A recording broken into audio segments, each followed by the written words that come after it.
Good afternoon, everybody. Hope everybody's safe from the storms last night. Holy crap. We were all good here, safe. But, crazy weather. So I'll be back tonight. We'll be back on around 6, 7 Central. But I'm going to be reading through the full MAIT report. We'll be doing a full read-through on this episode. And then after that, we'll go ahead and commentate for a few afterwards. And then we'll go ahead and end the show. And we'll be back later on tonight. So if you'd like to hop up and hang out while we do this live read-through, I'm going to open up the panel if anybody would like to hop on as well and kind of sit here and read through it with us. And then, if there's anything that sticks out to you.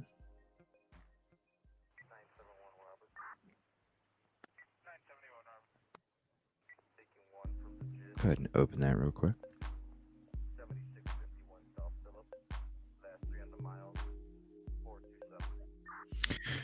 So it's 110 pages. And I'm sure some of them have pictures and such like that. But so we'll go ahead and read through the whole thing, see what it says. Yesterday when we read through some of it, I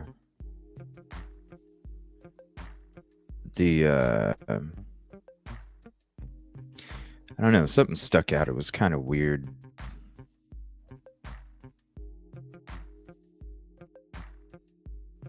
It's kind of weird. Oh, StreamYard. It's bugging. 1 second. I don't know what's up. When we were reading through some of it yesterday when we had our episode last night, it was something different in the report than what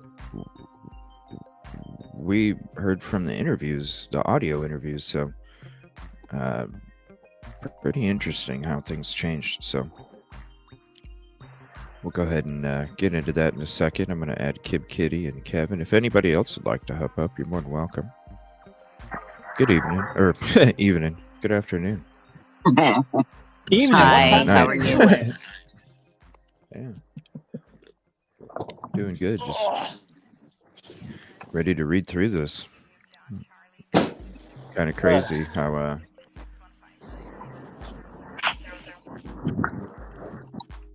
it was all different from what we heard in the interviews. Isn't it funny how stories change over time? Well, what's up, Skittles? What's crazy is how in depth it was compared to the audio interview. How are you doing, Skittles? Good, thank you. Good. Thank you guys for hopping up with me. If anybody else would like to oh, hey, good old. Hi. We got 10 chairs. Let me get through the chat real quick, and then we'll get to those notes. Whew. And you guys are up here already, so hello. Hi. Hello. Hello, Pam. Don't mind me, I'm Thanks for Bluey hopping today, in. so. It's all good. I'm going to go ahead and throw the link to the, this is from Fitz News, and I want to thank SRB for snagging this for me. Full report. Did you survive the storm last night, CJ? Yeah, it was pretty, it got pretty hairy there for a second. But everything's good. Just some tree branches in the backyard and such that I gotta chop up and figure out what to do with. But Other than that, it was good this time. I didn't even lose power, so that was awesome. Oh, good. Good. Better than the craft show I was at. They did a test of the emergency alert sirens. Not 2 minutes later, they start sounding them off again. It's the actual alarm. This is not a drill. It's like, oh, great. Yeah. And Oh, apparently they no. only gave you guys half an hour. What's up? Apparently they only gave them like half an hour to like save themselves, if you know what I mean. Yeah, it would be nice if they could predict these things a little quicker, but I think I was watching Ryan Hall, y'all. I always do when these storms come through, because if power goes out or you lose your home internet or something, I always have that I can hang out in the basement and always stay up to date. So I appreciate Ryan Hall, y'all, doing what he does. And actually, when you watch him, he actually he kind of does give you a heads up in a way, because he notices a lot of it's all live, up to the second. So he's able to be like, ooh, yeah, this doesn't look good, everybody. Even though it hasn't formed yet, he's got a good anticipation of things that are about to happen just based on the movements second by second. So I always go to Ryan Hall, y'all, for any kind of weather updates in the United States. Yeah, I saw you posted that last night. I was all like, huh. So I watched a minute of it while I was at work. Oh. Yeah, he's the best. I agree. It feels so good to sit down. I've literally All right. been on the move since 5 p.m. last night. Well, you're about to sit down for a while because this is 110 pages. So we're going to go through it. I wish I could figure out a way to get rid of this thing on the side here. I wish I could figure out. Sorry, I have to turn that sound off. Okay. Oh no. Let's see. Let me zoom into this. I might cut out a little bit on that. So that's about as big as I can get it. I can see it. Okay. I wish I could figure out a way to get rid of the thing on the left. Let me see. Let me try and edit this real quick. Yeah, that's as best as I can do for the layout. Okay. So I'm going to go ahead and start reading through it, page 1. If anybody can do me a favor, if you can hit the mute, if you do have something to say, just go ahead and unmute it real quick, and then we'll go ahead and pause it if something sticks out to you.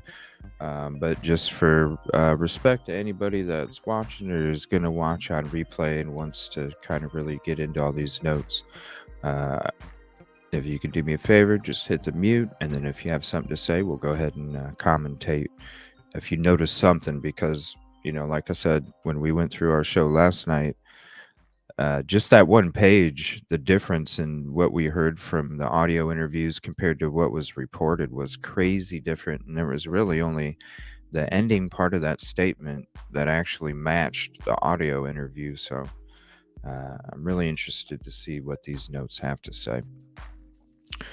So we'll go ahead and get started. Let me see here. So this is the MAIT case notes, the scene case notes, the incident report, the MAIT field sketch, the MAIT investigating officer notes. So we're just going to kind of look through it. I'm not going to exactly read every section. This was notified by Lieutenant Brock, time notified 5:15 on 7/8/2015.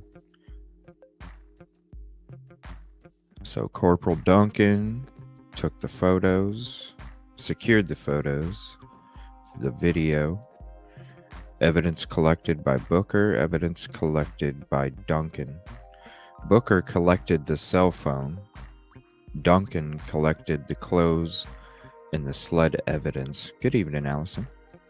It's open panel, so if you'd like to hop up, you're more than welcome. Let me see. Autopsy performed. And that's all I see on the first page. So that's interesting. Booker is the one that collected the cell phone evidence.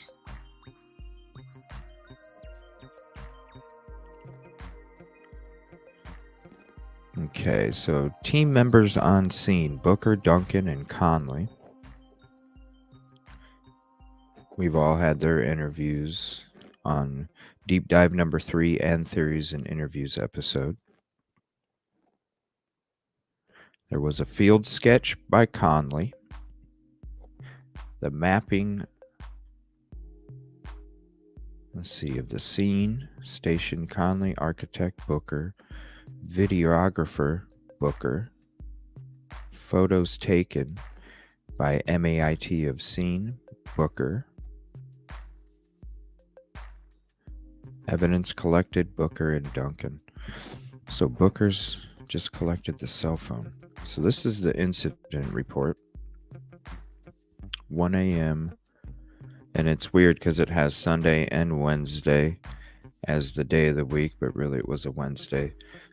So I imagine that's just some kind of error. This was done 7/8/2015 incident report. 5/8/165.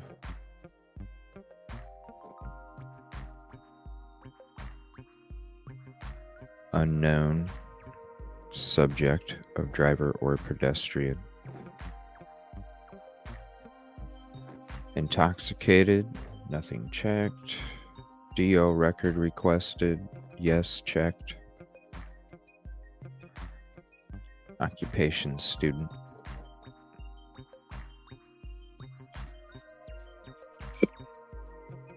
So CJ. these are the, yeah, what's up? What's the DO that's checked yes? What does that mean?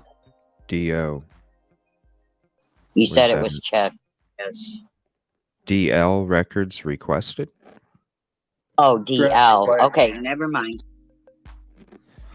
The remarks from the incident report, and this incident report is DB Rowell. And his remarks are on July 8th, between the hours of 1 a.m. and 4 a.m., an incident took place involving the victim and an unknown subjects. The victim was found in the middle of Sandy Run Road, deceased from some sort of blunt force trauma to the head. Responded to the scene. I saw no vehicle debris, skid marks, or injuries consistent with someone being struck by a vehicle. The victim's shoes were loosely tied, and both were still on. After consulting with MAIT, we see no evidence to suggest the victim was struck by a vehicle. The incident is still under investigation with supplemental report to follow. We see no evidence to suggest the victim was struck by a vehicle. They initially thought it was a gunshot wound when they showed up to the crime scene. So here's the field sketch by J.F. Conley.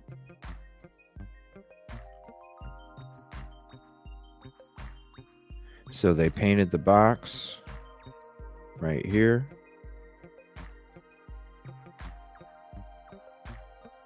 And then they mark where the head was placed and the feet.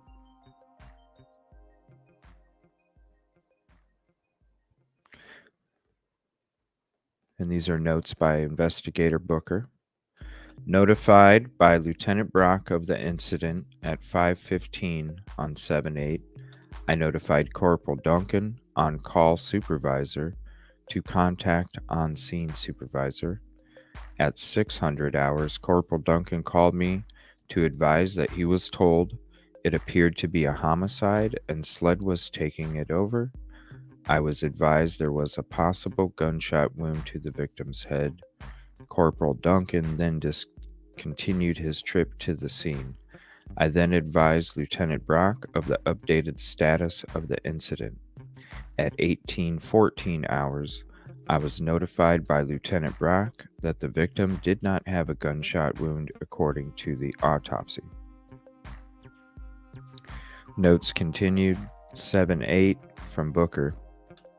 contacted Sergeant Burns and Field Sergeant Moore to gather further information, contacted Corporal Duncan to formulate a plan of action.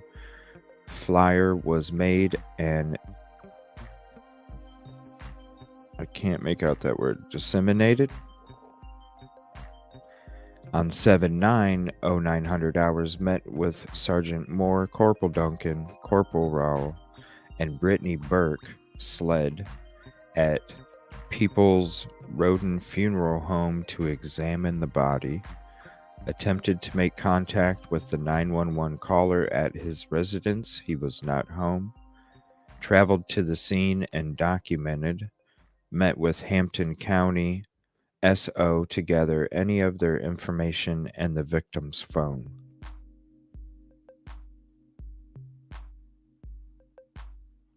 Now, these are notes from Corporal Duncan. 7/8/2015, Corporal Allen advised that we were not needed at the autopsy. This was according to SLED and Hampton County SO. Sergeant Booker contacted at 18:30 in reference to the incident in Hampton County. On 7/9/2015, met with Sergeant Moore, Sergeant Booker, Corporal Rowell, and Brittany Burke SLED at People's Roden Funeral Home to examine the body. Photographs were done at this time. Left the funeral home to attempt an interview with Ronnie Capers, 911 caller. Traveled to the incident site, then traveled to 4220 Joe Miley Road and met with the father, sister, and brothers.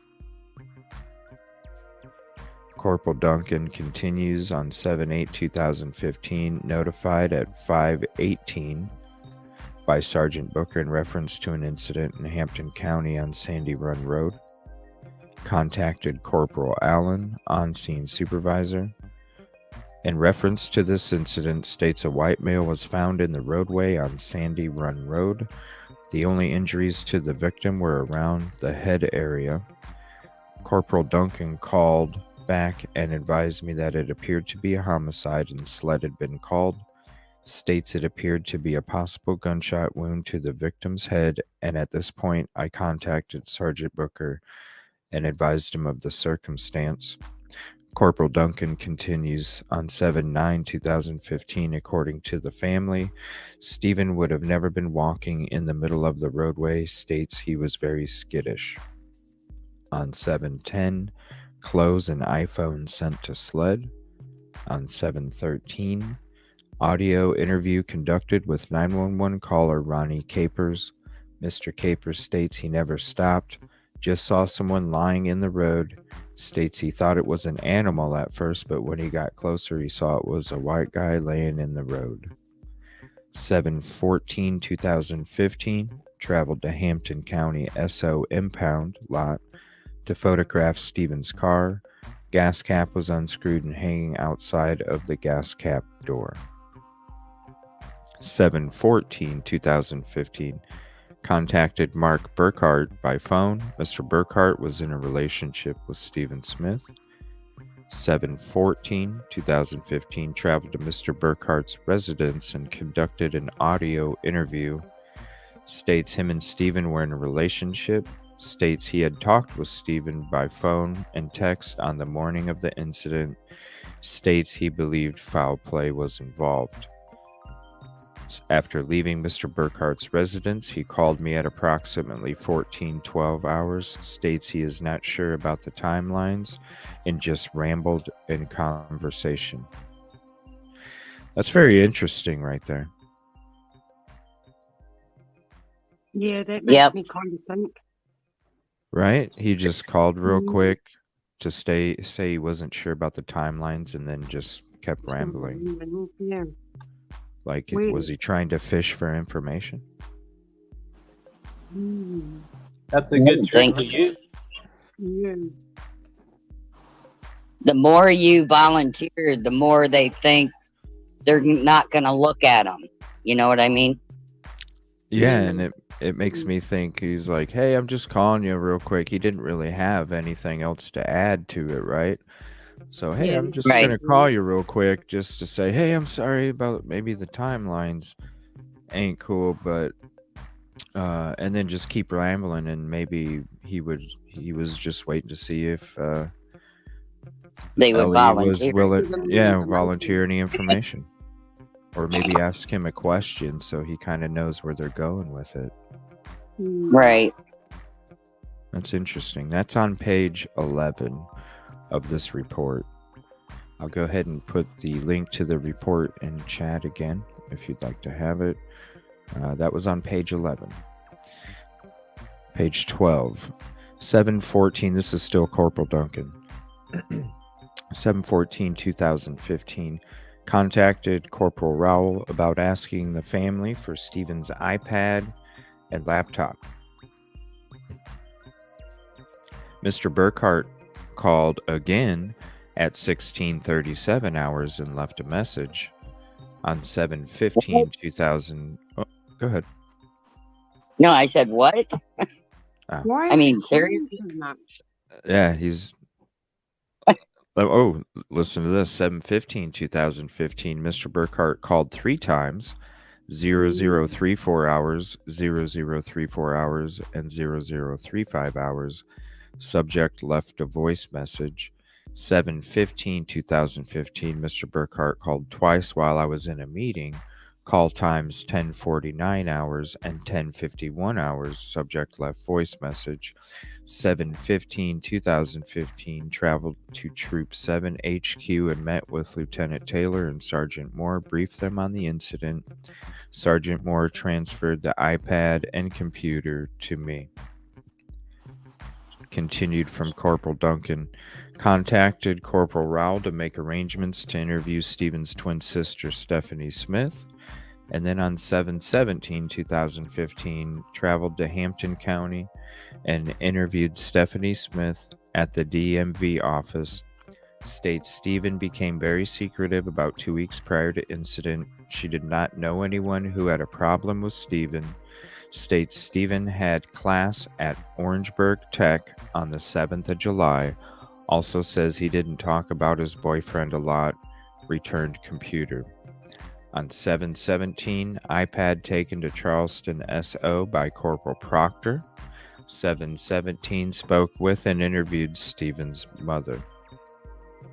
So on 7/17/2015, Corporal Duncan, mother confirmed that Stephen had become more secretive lately. Mother also said that Stephen had a friend at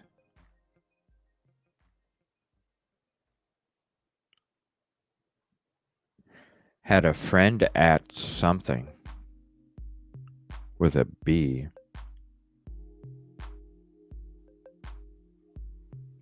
But they had a disagreement a while back, possible named James, but they became friends. Possible named James. Thought it was strange Stephen was not studying like he used to and was playing hooky from school. 7/17/15. Spoke with Corporal Rowell about tracking down James at Bilo and checking on video from store at seeing Mark Bickart earlier that morning around incident site. I gotta read that again. Spoke with Corporal Rowell about tracking down James at Bilo and checking on video from store. Seeing Mark Bickart earlier that morning around incident site. What was he doing on there? Right? Huh. Huh. Weird. And what were left in all those voice messages? Yeah, exactly. Right. I wonder. Let's see. Maybe we'll find out. Inserting 7/20. itself all the time. Yeah, just I don't know. It's very odd. But, it could be somebody that's just worried about their boyfriend's homicide or who does. True. 7/21/2015 spoke with Corporal Rowell about James and video. No video, and James states him and Stephen had a relationship for a while, but has not seen him in a while. So there is a James. Makes me think like they may have had like an argument that, like not a good argument that ended the relationship, and he could be angry about that or something. Who knows? Right, no video. And James states him and Stephen had a relationship for a while, but has not seen him in a while. 7/21/2015 contacted Lieutenant Johnson at SLED. Still no luck unlocking the phone. 7/21/15 spoke with Stephen's mother. No new information. 7/28/15 reviewing iPad download media. 7/5/15 at 14:44:33 Eastern. 11:50 to 1 o'clock. Do not come in NBSP. Spanish. I don't even want to try it because I'm sure I'll butcher it. There's the link if you'd like to have this for yourself. This is page 15. Good evening, SRB. Or afternoon. Evening. If anybody else would like to hop up, you're more than welcome. We're doing a live open panel full read through of this. So this is page 15. Let me see. Tuesday 3:30, then in 1955. This is information from the iPad. Okay. So again, that's page 15 if you'd like to read through that. That'll be on page 15.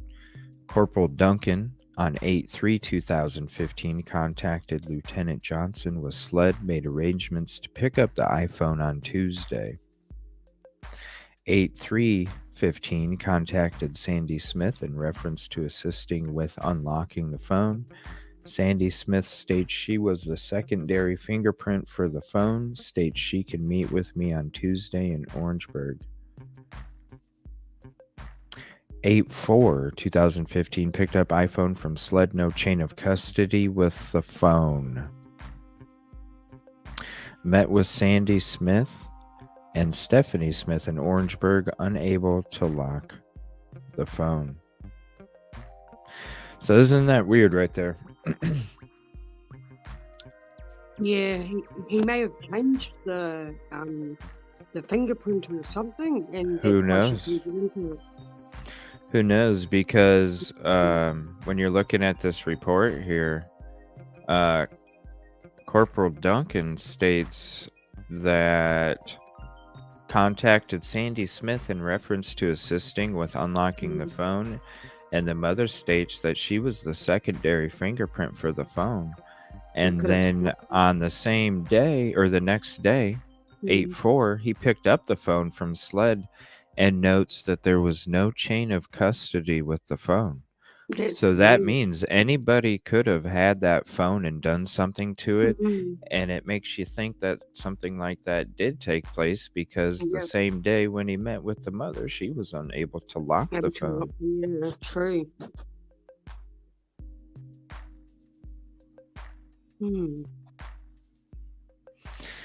8/4/2015 contacted Rachel Tutton, Stephen's best friend. States last time she spoke with Stephen was by text around 7 to 8 p.m. on 7/7/2015. No other information.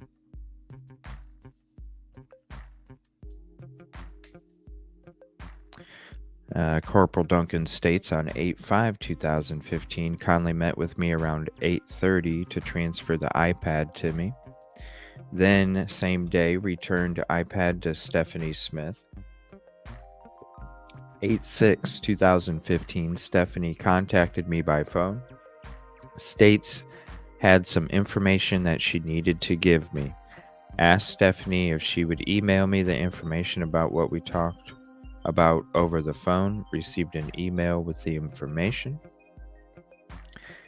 Same day, Sandy Smith called, states she went back out to the scene and found a footprint about 200 feet down from where Stephen was found. States the impression was in an ant mound.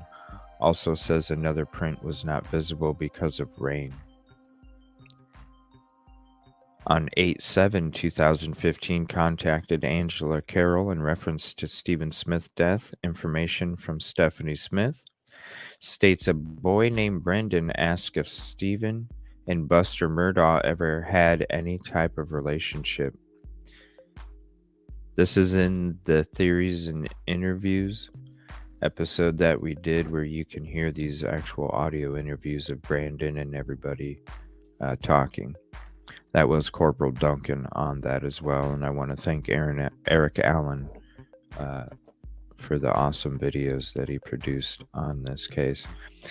8/7/2015, attempted to call Brendan, phone number, no answer, left message. 8/10, the father of Brendan Strother called me, wanted to know what was going on, stated he would have his son call me later. 8/11/2015, brief Sergeant Moore in reference to Brendan Strother. And then on 8/11/2015, Brendan Strother contacted me at 10:35, states the text that he sent Angela was what he heard from others, just rumors. 8/11/2015, continued to look through information downloaded from Stephen's iPad, still trying to get a timeline, no new information. iPad was at Orangeburg Tech the night before his death, according to Breadcrumbs file. Corporal Duncan on 8/17/2015 attempted to contact Mark Burkhart by phone, went straight to voicemail, left Mr. Burkhart a message, time 10:54 hours. Isn't that interesting? Yep. All night crazy. And he tried to call again, attempted to contact Mark Burkhart, left message 13:10 hours. Kind of funny he's not answering now. Yeah, the next day, 8/18/2015, attempted to call Mark Burkhart, still goes straight to voicemail. Straight to voicemail. Left a message 12:05 hours. 8/26/2015, attempted to call Mark Burkhart, left a message, goes straight to voicemail. Funny how he's not answering. So 8/26. Let me see something here.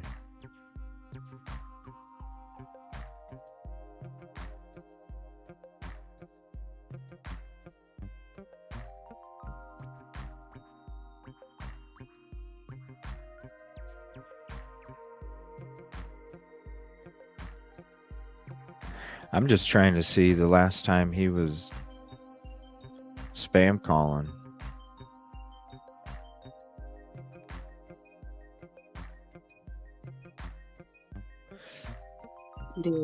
Yeah, here it is right here. Mr. Burkhart called twice. Called when I was in a meeting. 7:15. So 7:15 is the last time that he got any kind of contact from Mark. Now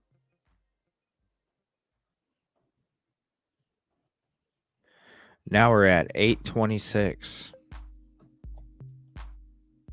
So from 7/15/2015 to 8/26/2015, when he was trying to get a hold of him, there's no reports of any type of conversation taking place. So that's a month and a half he's out of contact with the police. A month and 11 days. Yeah. And then when he's trying to contact him, it goes straight to voicemail. That's quite sus. That's interesting. 8/26/2015, spoke with Sandy Smith. Gave me a phone to a person that may know some information, only knows first name, which is Cecil. Attempted to contact Cecil, no answer, left message. That was 8/26. 8:26 attempted to contact Nora Williams. Sandy Smith states she may have some information about Stephen's death. Listed the phone number. Rang 4 times, no voicemail. 8:26 spoke with Stephanie Smith about Nora Williams and Dale Stanley. States Dale says there was a green Jeep that was following Stephen on or the day before he died. A green Jeep. A green Jeep was following That's the first Stephen time I've heard on or about the that. day before he died. Yeah, and that is according to Dale Stanley.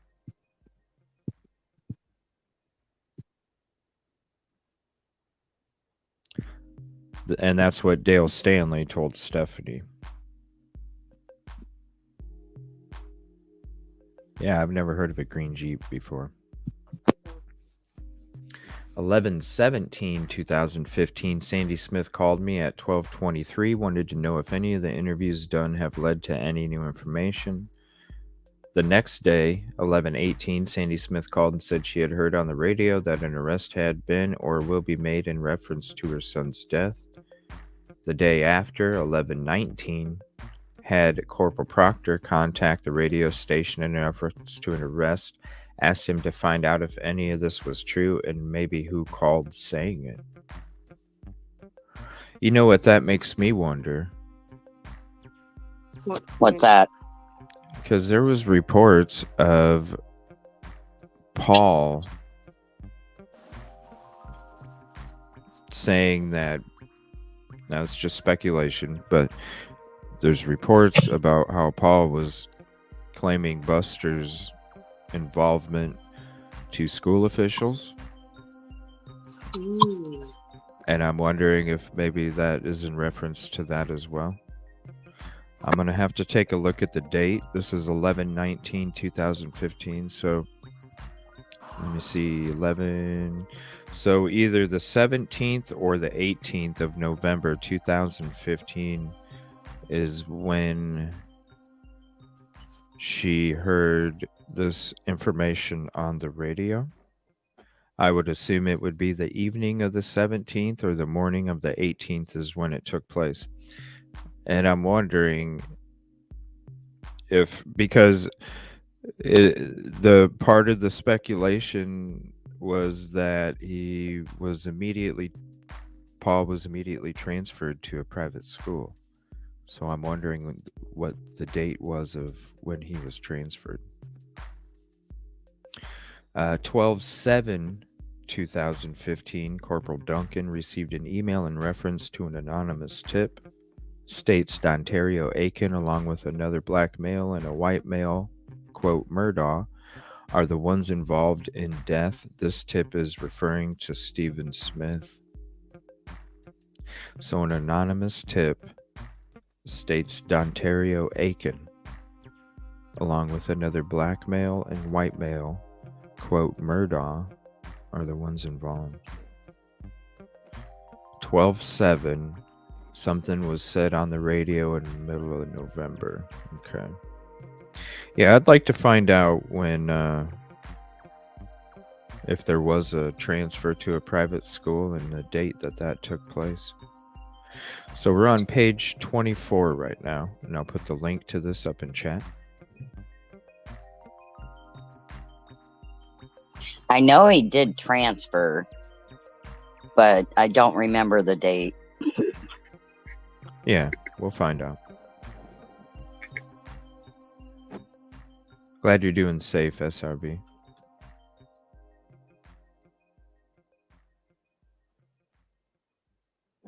Yeah, crazy storms last night. Thank you, everybody, for hopping in and hanging out with this live open panel read through. If you'd like to hop up and share your thoughts as well, you're more than welcome. We're on page 24. So on 12/7/2015, contact Corporal Rowell, briefed him on this information, also sent an email to him, Sergeant Moore, Sergeant Burns, and Sergeant Booker, about what I wanted Corporal Rowell to do. 12/7/2015, sent Corporal Proctor this information and advised him about situation. So now we're going to be getting into Proctor's notes. We've gone through these before. This is a couple pages that we actually had before this full report came out. This is still very interesting information. This is just about a week after the crime took place, 7/22/2015. And Proctor, the investigator, states he went down to MUSC on this date to meet with Dr. Erin Presnell. She is the pathologist that performed the autopsy on the victim in this case. The reason I went and spoke with her was due to a preliminary report where she stated that the victim was possibly struck by a motor vehicle mirror, which was the cause of death. Sergeant Moore had already had, from my understanding, a heated conversation with her about this issue. The MAIT team has always had a good working relationship with MUSC, so I wanted to see if I could go down there and get some sort of clarification. As soon as Dr. Presnell came into the room, she began in a negative tone, stating that I did not have a meeting scheduled and that she was very busy. She stated that she could not even begin speaking with me about this case without the coroner's consent. Proctor advised her that he had spoken with Coroner Washington the day before, and she basically called him a liar and said she would call Washington right then. When I asked if she wanted me to call from my cell phone, she backed off. I asked her why she stated that in the report, and her answer was because he was found in the road. She had no evidence other than that for the statement being put in the report.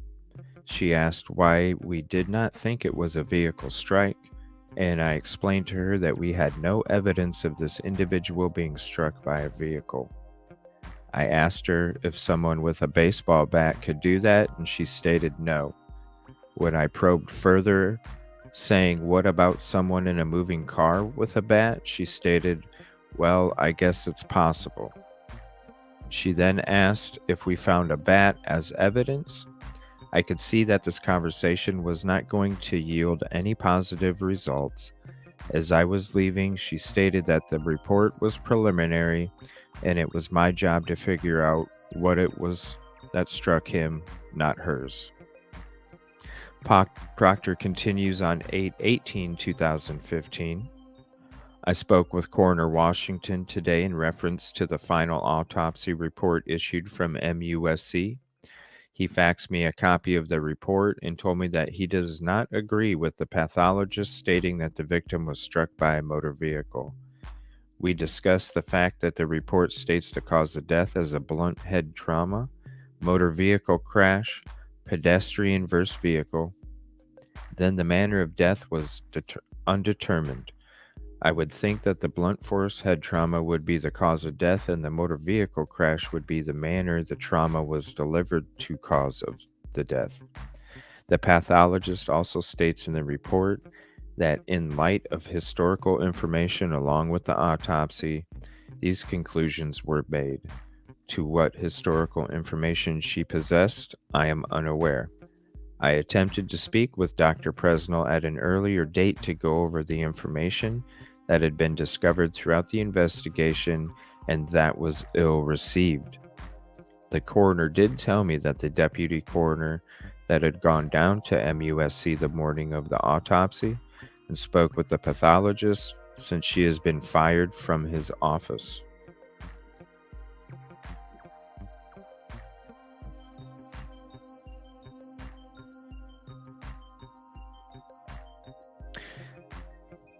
Okay, I'm going to read that again. Is that stating that the pathologist was fired? That's what it sounded like to me. Sounded like it to me too. The coroner did tell me. I want to hear that again. Sorry. You're good. The coroner did tell me that the deputy coroner that had gone down to MUSC the morning of the autopsy and spoke with the pathologist, she has since been fired from his office. Yeah. I think what this is saying is that the deputy coroner that had gone down to MUSC to speak with a pathologist, but he can't because she's been fired. So the deputy coroner, I think. I don't know. Let me what you think. I don't know. That's an interesting. I think that it states that the deputy pathologist has been fired.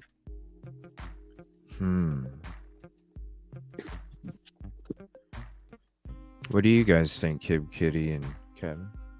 Sounds to me like it's that girl that said, whatever you want this to say, just tell me and I'll rewrite the report, got fired.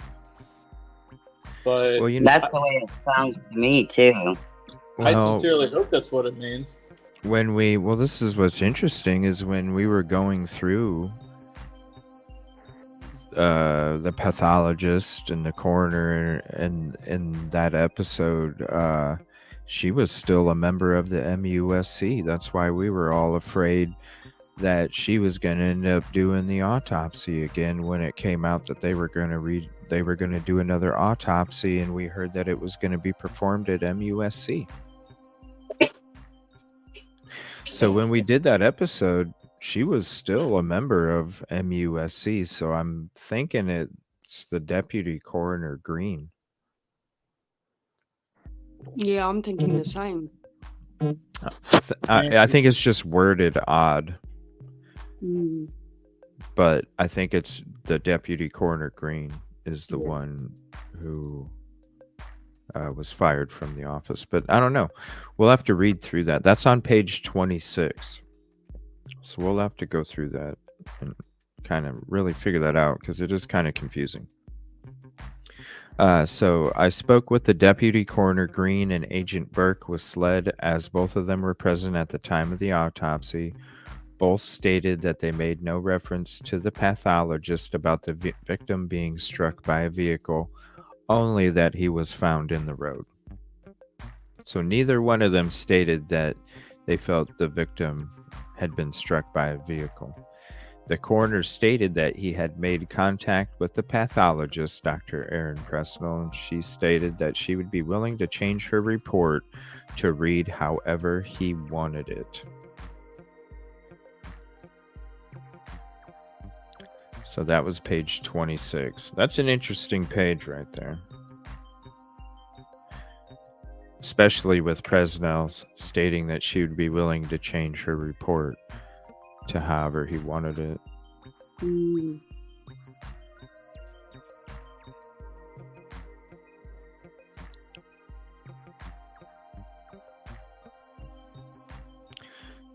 Pam says she feels it was Green as well.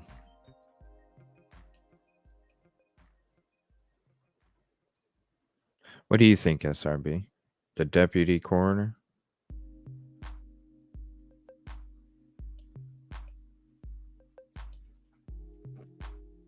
That's what I'm thinking it is. Page 27. This is J.D. James, investigator. On 8/3/2015, I received a message to call SLED agent Michael Moscow in reference to discussing trace evidence located on the deceased clothes in this case. During our conversation, Mr. Moscow advised he located around 10 1mm single-layer blue paint chips. Mr. Moscow advised he needed more paint layer evidence to pinpoint a particular vehicle. Mr. Moscow advised that the PDQ database indicated the paint could be from an industrial tool, dumpster, or signpost. Mr. Moscow added that Toyota also used this particular paint on its vehicles from 1982 to 1988. So a Toyota vehicle from the 80s, industrial tool, dumpster, or signpost.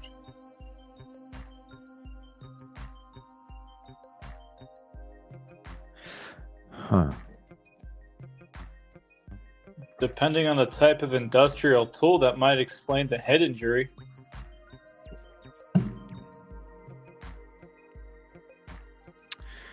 Yeah, because it's a pretty wicked one. I'm wondering if that's the same kind of tool or paint on a bat, whether it's wood or metal. Could be.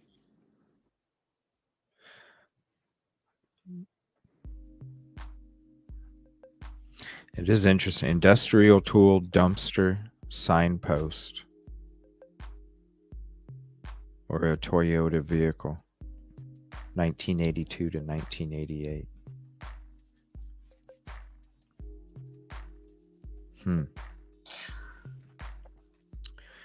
I received information from Corporal Duncan about an individual. This is back to Proctor, 12/18/2015. This is an interesting page right here. This is page 28. And this is the page that we read last night. And this is what, so far, as I'm going through this, there's, the green Jeep. There's some names we haven't heard before. But nothing's really changed from any of the interviews, the audio interviews, or any of the information we've gone over. This right here, this page, this is just it threw me for a loop on what was stated. So Proctor, the investigator, on 12/18/2015, I received information from Corporal Duncan about an individual, Daryl Williams. He is stating that his stepson, Patrick Wilson, told him that Sean Conley struck and killed Stephen Smith. Mr. Williams stated that his son told him this in confidence and that his son had moved out and he did not know where he was staying. He could only tell me that Patrick attended some Christian school in Ridgeland. I drove down to Ridgeland and went to Step of Faith School. Patrick Wilson was not a student there. I then found Legacy Utah Baptist Church School. Patrick Wilson is a student there, but was not at school today. I then drove to Hampton, attempting to locate an address for Patrick. I could not get his stepfather to return my calls. Mr. Williams stated that the reason that he was passing this information on was because Randy Murdaugh told him to.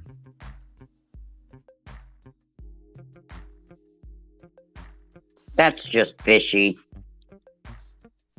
Yeah. It is. Yes. Doesn't know where he's at. And what this didn't say was that in the interview with Corporal Duncan, Corporal Duncan was stating that Daryl Williams had told him that Patrick was telling him this story, not the story that's being in this report, but a story that Sean had just called him and said he had hit something and he didn't know what it was, and he was drunk driving home, and he woke up the next day and went to go investigate what he could have possibly hit, and that's when he noticed all the Ellie was there and turned around and didn't go.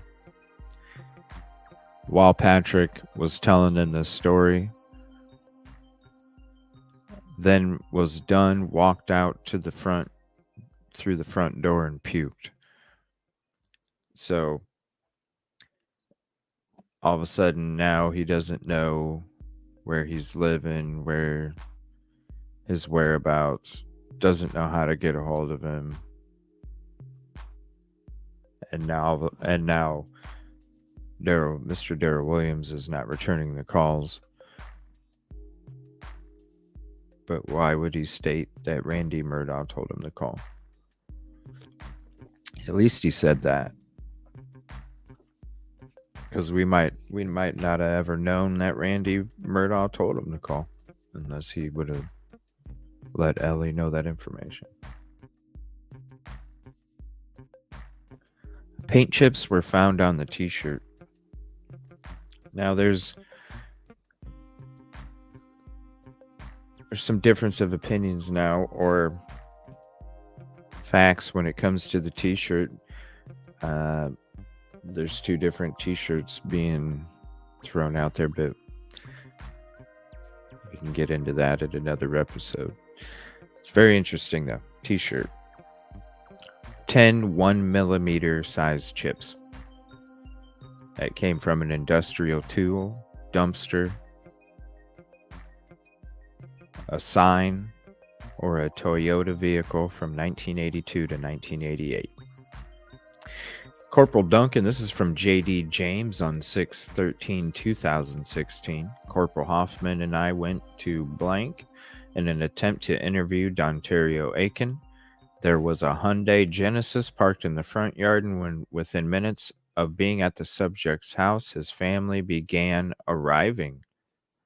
We had no answer at the residence, and I made contact with the subject over telephone. Mr. Aiken advised he was working with a logging company, Brunson Forest Productions, and we met him on SE3 at the railroad tracks in the town of Beldock. Mr. Aiken advised he did not have any knowledge of who killed the victim. Mr. Aiken advised he learned of the death through Facebook. Mr. Aiken advised he was working with BLT Logging Company as part of a swamp crew cutting a tract of woods in Ravenel during the week the victim was unalive.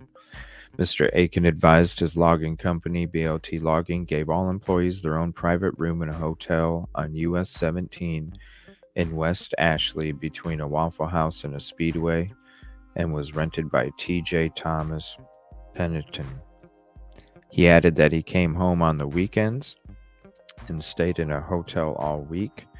Mr. Aiken remembered that he worked changing trailer tires in Estelle with Deontay Williams. On the Saturday, he was home that week and afterward went straight home. Mr. Aiken advised he knew the victim from Wade Hampton High School. Mr. Aiken said he played football and advised the victim was a trainer with the football team. I asked Mr. Aiken why somebody would kill the victim, and Mr. Aiken replied that he had no idea. I asked Mr. Aiken if he ever goes out partying in the country, and he said it has been a long time since he's done that. I asked Mr. Aiken if he was friends with anyone with the last name Murdaugh. Mr. Aiken said he went to school with the girl with the last name Murdaugh.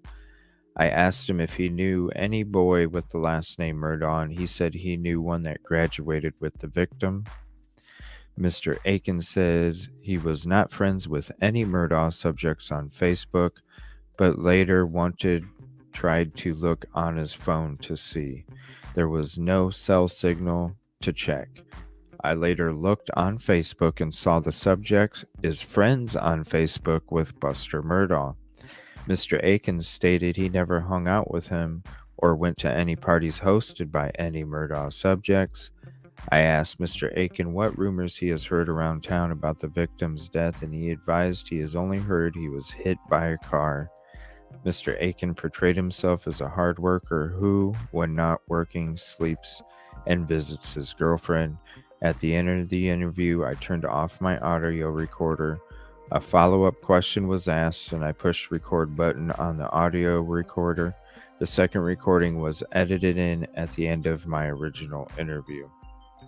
So when we were watching these interviews, this is the gentleman that was being very evasive during the audio interview that we watched.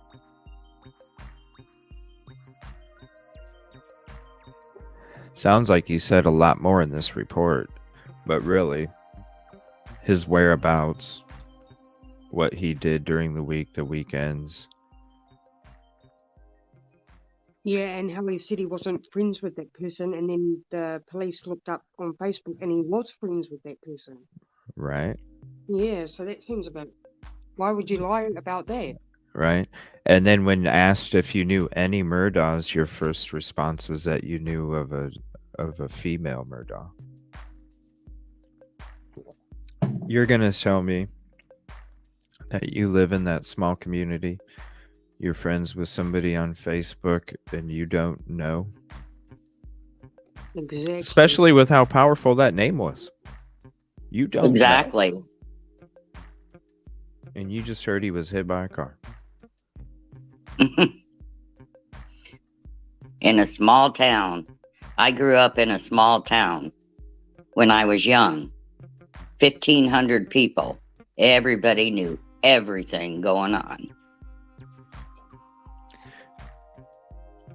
And social media wise, I mean, it's a powerful name. You know it's a powerful name. It's been a powerful name for generations. How would you Right. not? How would you not? That's what I don't understand. Thank you, SRB. I appreciate that. And thank you guys for hanging out. If anybody would like to hop up and share as well, you're more than welcome.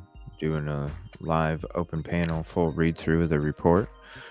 I'll go ahead and put the link again to the report in chat. I know I'm throwing it up there a lot, but I just want to make sure everybody has it too. Thank you, SRB, for this, and thank you, Fitz News. This is page 31.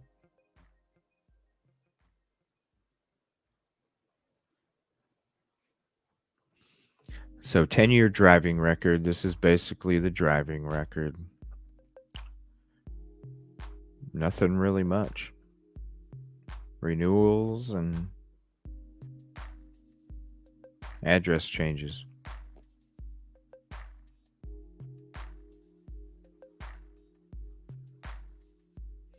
All right, this is a fax to the records department from Proctor. 4 pages. January 25th, kind of scribbled there. So this is for a search warrant. This is page 35 of the report.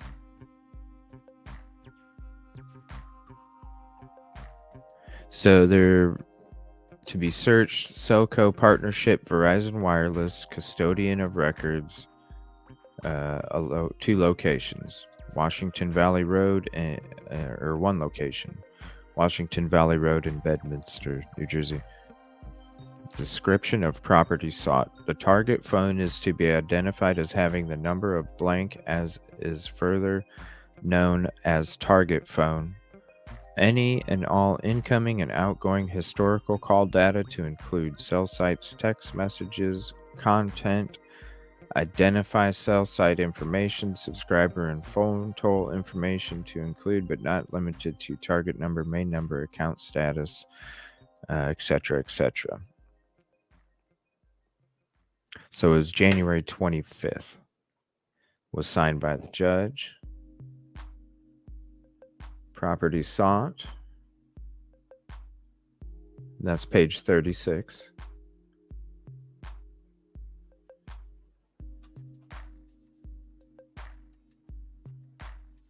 And the phone records.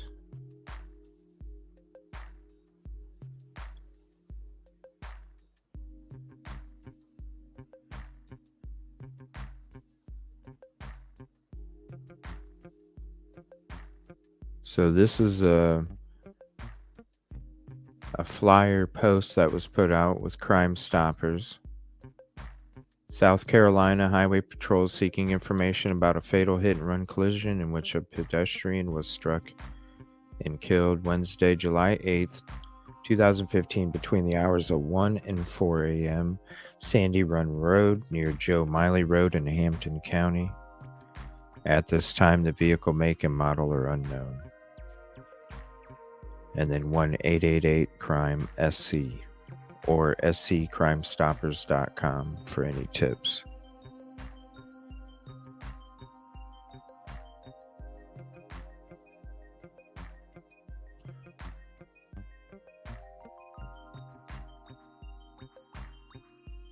Okay, so these are course records and the days that, let me see if I can, whoa. Here, let me zoom back a little bit, and then it'll show the whole thing if anybody wants to take a screenshot here. So these are the times.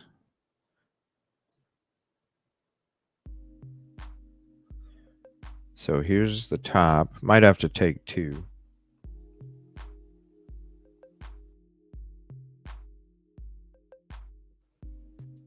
And then I'll scroll down a little bit. And then there's the other part. Location, times, and the days for each class. Thank you, Kevin.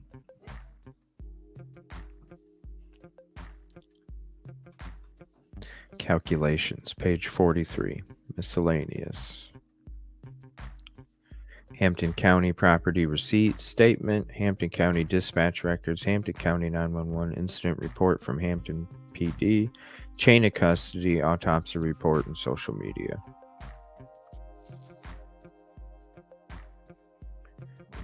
So this is a Forensic Services Laboratory report. J.D. James. This is an official report of the South Carolina Law Enforcement Division Forensic Services Laboratory and is to be used in connection with an official criminal investigation. These examinations were conducted under your assurance that no previous examinations of persons or evidence submitted in this case have been or will be conducted by any other laboratory or agency. Mark A. Keel, the Chief, South Carolina Law Enforcement Division. So, items of evidence. 1 black Nike short sleeve shirt. Item 2 was analyzed using physical characteristics. Results: no automotive paint found. 1 pair of khaki Union Bay cargo shorts. Item was analyzed using physical characteristics. No automotive paint found. Item 3.1, cutting taken from item 3. Item 3.1 was analyzed using Fourier transform infrared spectroscopy with microscope attachment, micro FTIR, and physical characteristics. No automotive paint found. Item 4, 1 pair of blue airspeed footwear shoes. Analyzed using physical characteristics. No automotive paint found. Item 4.1, debris collected from items 2 through 4. Item 4.1 was analyzed. Several single-layer metallic blue paint chips were found. Due to the condition of the sample, no make, model, and year information was able to be obtained. These paint chips are suitable for comparison should a standard become available. So they must have did further testing and then determined it was a Toyota industrial tool dumpster or street sign. Toyota between the years of 82 and 88. So that was Michael Moskal. More trace evidence. Let's see, same report.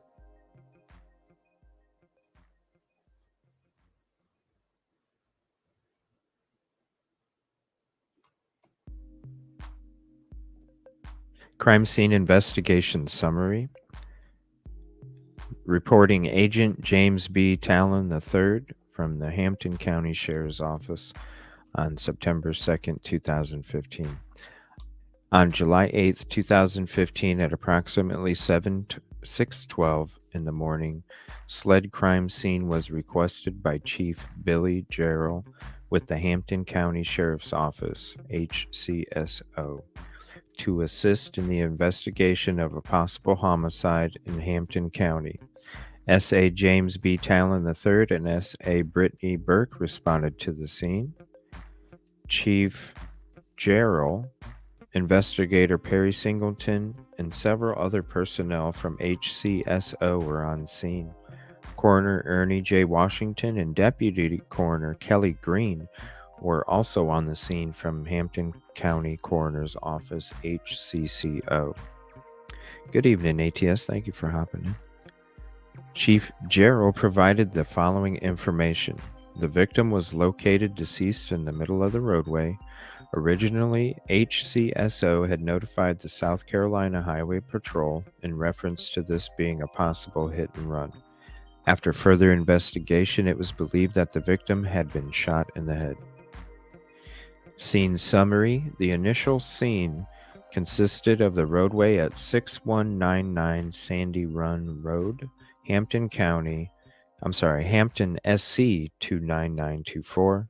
Upon completion of the initial scene, sled crime scene agents responded to the side of the roadway on Bamberg Highway, Hampton SC 29924 to search the victim's vehicle. Refer to the crime scene notes for further information on the above listed scenes.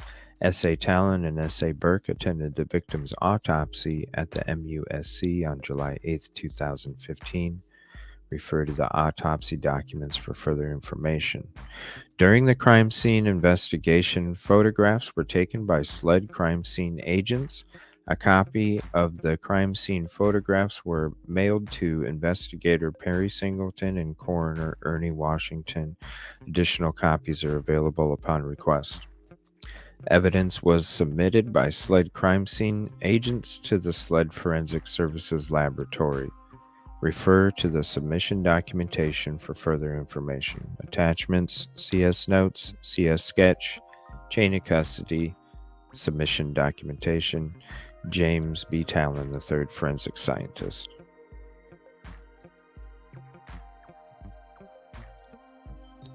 Chain of custody, gunshot residue kit taken from Stephen Nicholas Smith.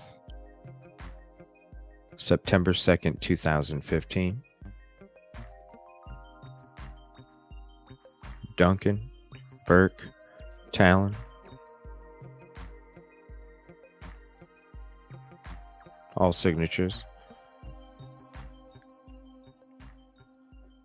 A Google Earth photo of where the victim's vehicle was found.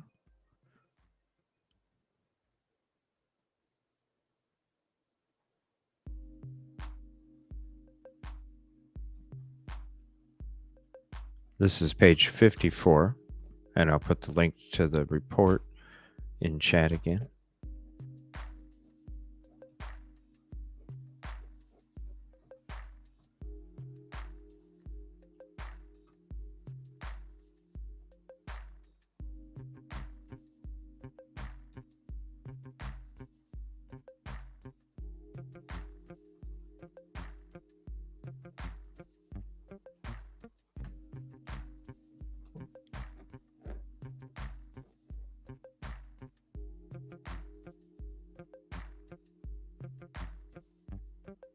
This is page 55, so if you'd like to zoom in on your own, we're looking at page 55.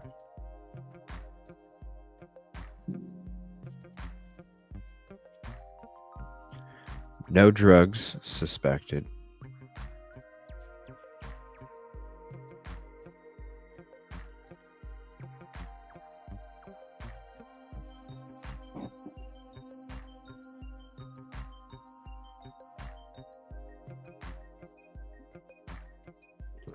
Crime scene notes from James Talon. Now, he had written and reported in the previous document a couple pages up on July 8th, 2015 about when he was requested. So he states later, upon arrival at approximately 8:25 a.m., it was cloudy with an approximate temperature of 77 degrees Fahrenheit. Chief Gerald, Investigator Singleton, and several other personnel from HCSO were on scene. Coroner Ernie J. Washington and Deputy Coroner Kelly Green were on scene from the Hampton County Coroner's Office. Agents arrived and met with Chief Gerald, who provided the following additional information. EMS and SCHP arrived on scene. SCHP placed orange paint on the roadway. An EMS worker stated that a projectile wound was located on the victim's head. SLED crime scene was then requested, and SCHP departed the scene. The HCCO moved the victim prior to SLED crime scene's arrival.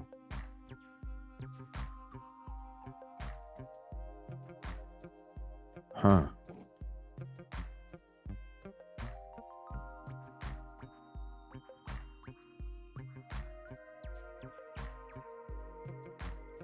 So the Hampton County Sheriff's Office, or no,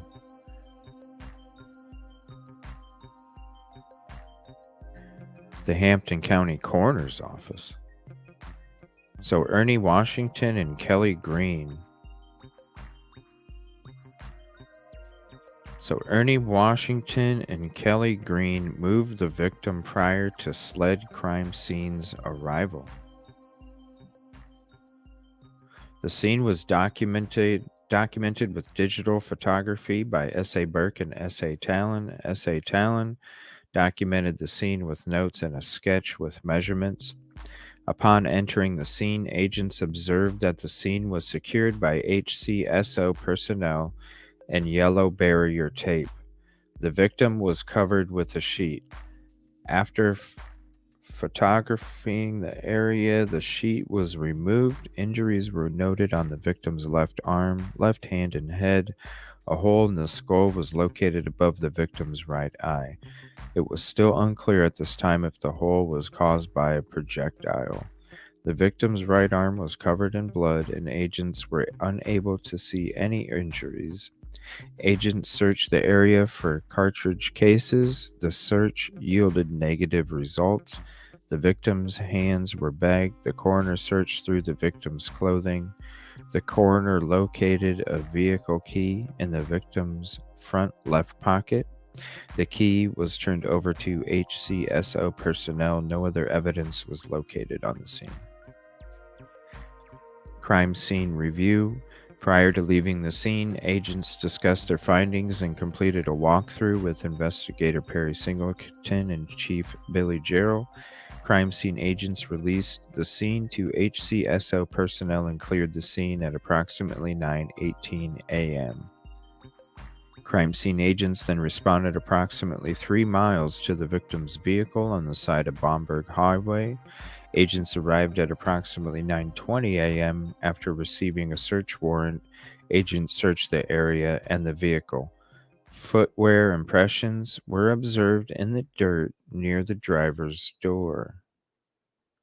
The responding officer's shoes were compared to these impressions by S.A. Burke and found to be consistent. Therefore, footwear impressions were not collected.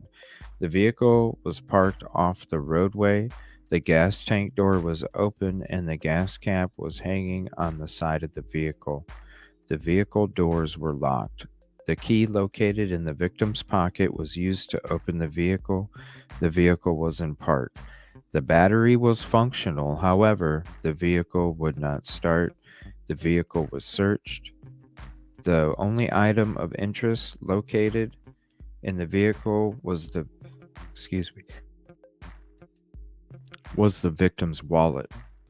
This wallet was collected by Investigator Singleton. No other items were taken from the vehicle. Prior to leaving the scene, agents discussed, so it's the same thing there. Crime scene agents then responded to the MUSC in Charleston, South Carolina, to attend the autopsy of Stephen Nicholas Smith. Upon arrival at approximately 11:29 a.m., the weather was cloudy with an approximate temperature of 92 degrees Fahrenheit. The following items were collected at autopsy. 1 GSR kit collected from Stephen Nicholas Smith. It was determined that the wound in the victim's head was not caused by a fired projectile. The pathologist stated that it appeared the victim was struck by a vehicle. S.A. Talon then contacted Investigator Singleton and advised him that the SCHP would need to be contacted to investigate this incident further. Crime scene agents then cleared from autopsy at approximately 1:43 p.m. and transported the evidence to the SLED Forensic Services Laboratory. And thank you so much, Skittles. On 7/9/2015 at approximately 8:53 a.m., S.A. Burke responded to Mulberry Street, Hampton, SC, in reference to meeting with First Sergeant Moore with the SCHP.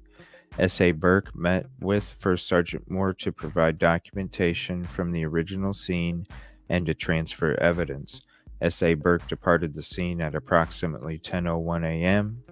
on 8/14/2015.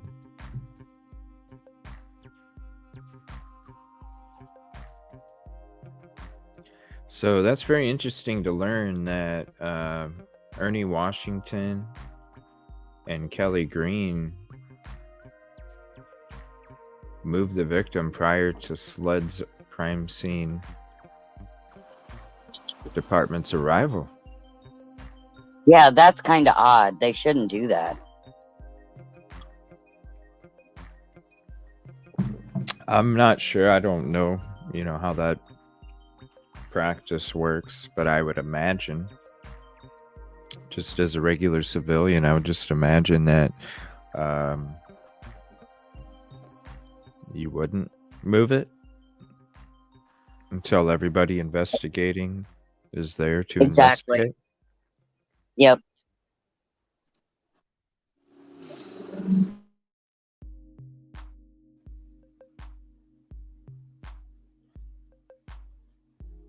The cuts on Steven's hand, Pam thinks it's from running in the cornfield. It's very interesting. And thank you. I appreciate you hopping up, Skittles and Kevin also. And thank you, Kib Kitty.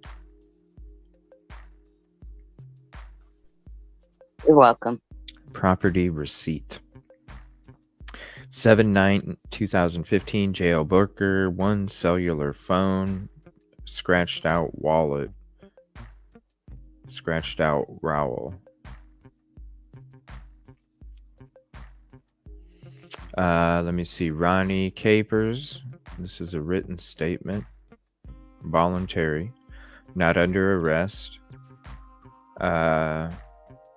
While going to work on Sandy Run Road about 4 o'clock in the morning, I noticed white male lying down in the highway. I called 911.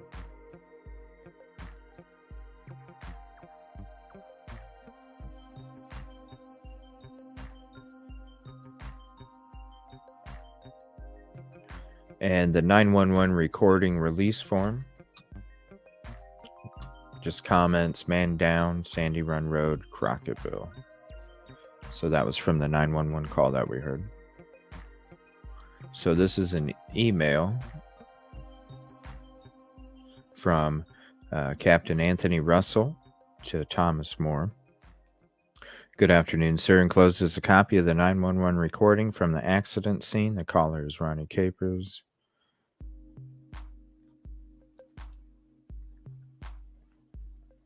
Now we're on page 64.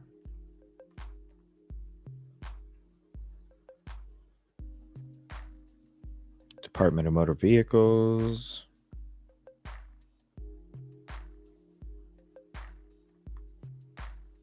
This is page 65. Dispatch actions for the event.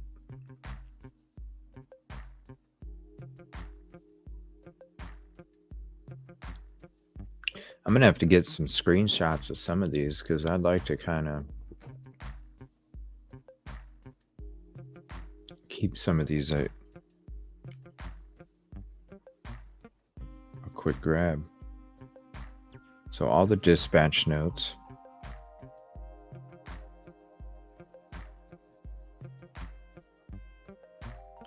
Just about subject laying in the road.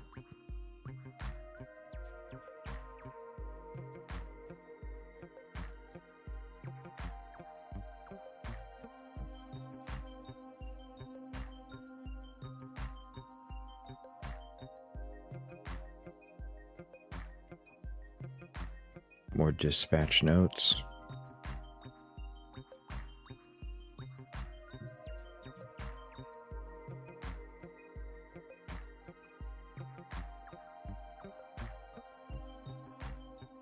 All the units.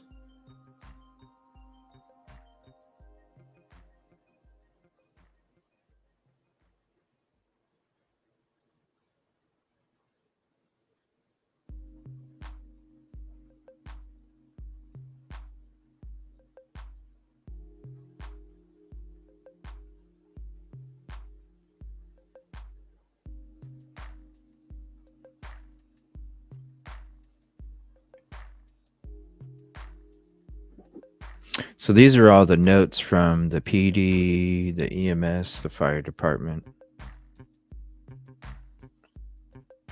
who they met. All dispatch notes. We're on page 77. So in the beginning of the 60s, you can get to these.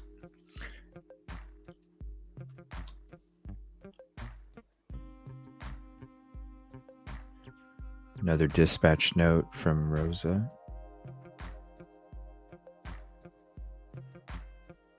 Oh, all the timestamps. Hampton Police Department Incident Report. Okay. So this is, let me see. Incident date 7/13/2015. And the complainant is Mark Pickart. Telephone calls, obscene, harassing nature.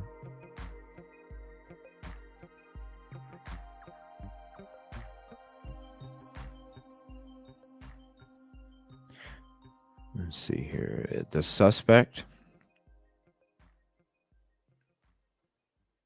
is unknown, untracked. And the notes are on 7/13/2015, Officer Long was dispatched to the listed address for telephone harassment. Upon arrival, I made contact with the listed victim in the yard. The victim informed officers that he had been receiving phone calls from the Cayman Islands. The people that were calling his phone was threatening his life and stated that he was going to die like his friend. The victim then stated that the calls began last week after his friend's funeral. I have passed the victim's information onto the sheriff's office, and a copy of the report will be turned over to them the next day.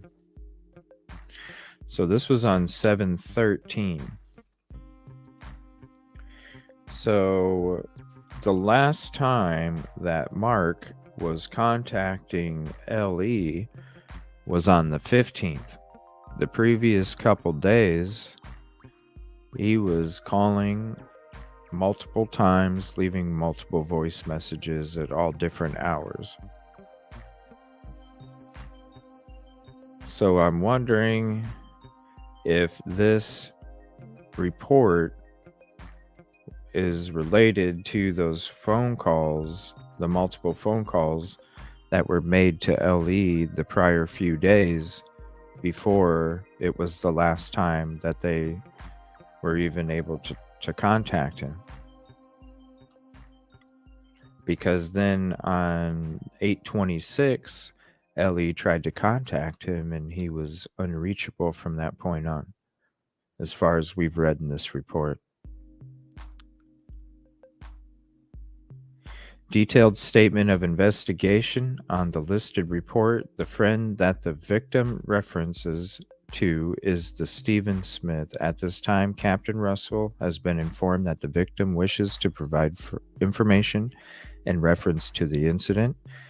The number that has been calling the victim is blanked out. The calls inform the victim that he would die the same way Smith did, and that the victim believes that his death was a homicide. The victim has also been followed by Smith's mother around town, and she has informed people that the victim is responsible for her son's death. Major Bolton was notified about the incident and will turn over the victim's information to the Hampton County Sheriff's Office. And the victim with the report is stated as Mark because he's the complainant and the victim in this report. So Mark is stating that Stephen's mother was following him around and informing people that he was the one responsible for her son's death. So this is the chain of custody. This is page 83. This is going to be a very interesting part because they had no chain of custody when it came to the cell phone. And somebody completely different turned in the cell phone than Duncan in the report. So this states black short sleeve shirt, tan khaki shorts, blue athletic shoes.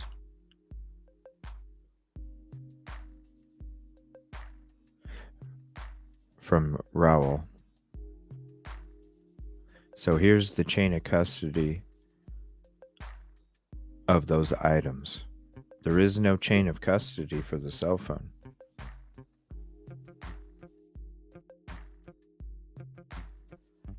the mom was the secondary fingerprint for the cell phone, and then when they went to go unlock the cell phone with the mother's fingerprint, it was unable to lock the cell phone.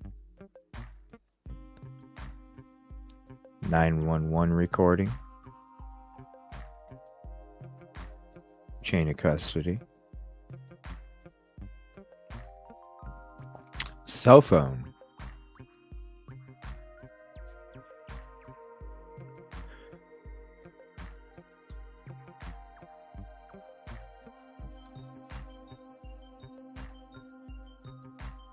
So where did it lose the chain of custody for the cell phone?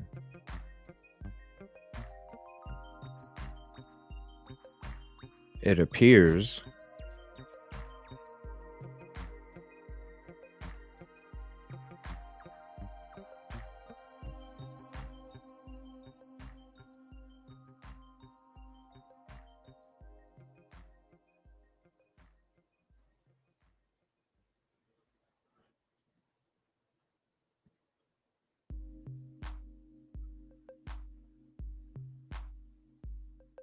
so the only difference in this chain of custody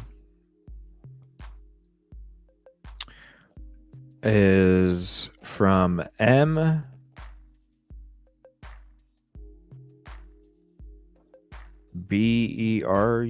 I don't know. I can't read that. MB. But then sled fusion was location sled fusion. And there's almost a month in between. Now, I'm wondering why LE was stating that there was no chain of custody for the cell phone, because if I'm looking at this, it looks like it went from one to next to the next to the next to the next to the next, like there is a chain of custody. But the only difference I see is because, see, when it goes from one person to the next, you got from the to, that then goes to the from. The to goes to the from. The to is not the same. Even though it was located at sled fusion, sled fusion is listed as from, not the to on the previous line, which repeats itself as you go down, Duncan to Duncan, Conley to Conley, Proctor to Proctor. So was there a chain of custody or not?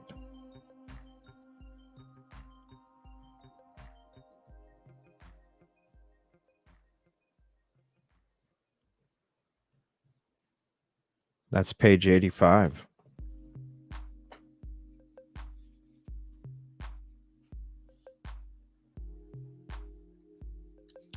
Recording of Bickhardt interview.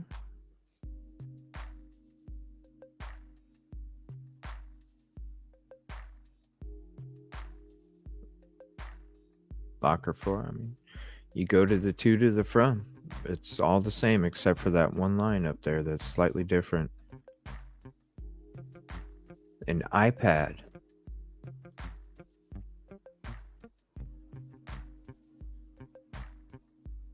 And it's interesting because all of these, the chain of custody with all of these items, if you look at it, all of these dates are real close together. All the from 7/8 to 7/10, 7/14 to 7/15. This one, cell phone, has a gap from the beginning of July to the beginning of August. This one, 7/14 to 7/15, 7/14 to 7/24. They all go from to to from, to to from, to to from, to to from, to to from, to to from.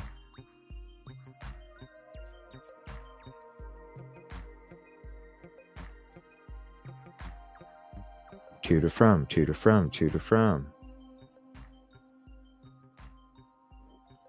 Gateway laptop.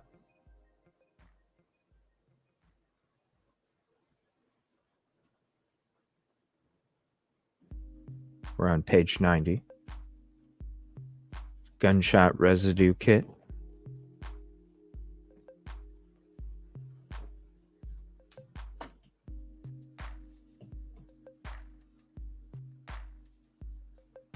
the R kit. So this is page 92. And yes, there was two, Pam. An old one and a new one. The new one was purchased for him.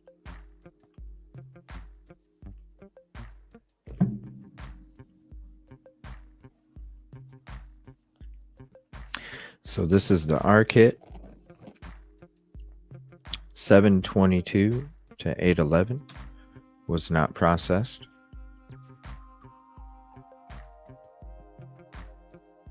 And then the chain of custody, one GSR kit taken from Stephen Nicholas Smith. 7/9/2015. SLED Laboratory Forensic Services request, page 94.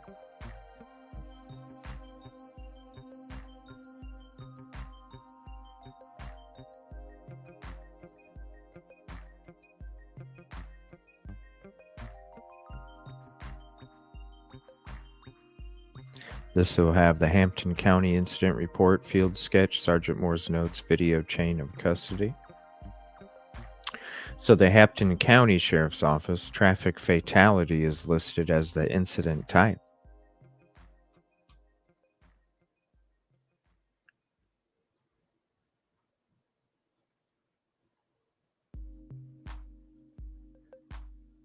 The complainant, Ronnie Capers. On the above date and time, the complainant called dispatch and stated that there was someone laying in the road at Sandy Run and Prince William Road. Upon arrival, Corporal Bridges rode the area and found no one in the road and started to leave the area, but decided to ride toward Joe Miley Road. As I rode, I spotted a person laying in the middle of Sandy Run, approximately a quarter mile from Joe Miley Road. The person was a white young male with a severe head wound. Bridges called for my partner Eubanks and EMS. The victim appeared to be lifeless, and when EMS arrived, they called for the coroner. No one on scene could ID the victim. Highway Patrol arrived at the coroner, and the coroner arrived on scene. After checking the body, it appears that the victim had been shot. Sergeant Smith was notified. Lieutenant Perry Singleton was notified and arrived on scene. Pictures were taken, and a cell phone was recovered from the body.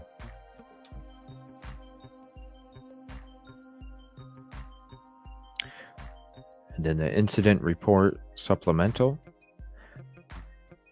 On 7/8/2015, I, Detective Singleton, received a call at home from Sergeant Smith with the Hampton County Sheriff's Office requesting my assistance on Sandy Run Road in Crocketville, located in Hampton County, in reference to a dead body in the highway.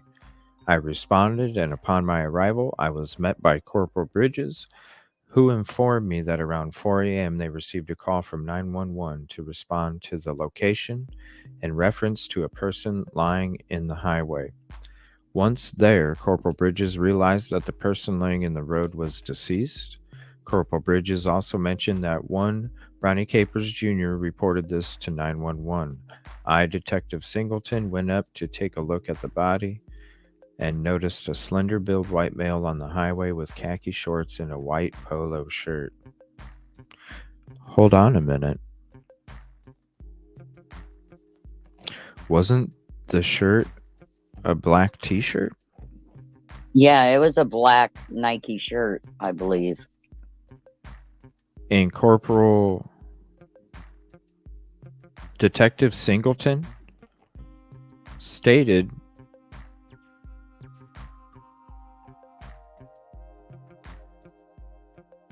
I went up to take a look at the body and noticed a slender-built white male on the highway with khaki shorts and a white polo shirt. Well, that's the first I hear of that.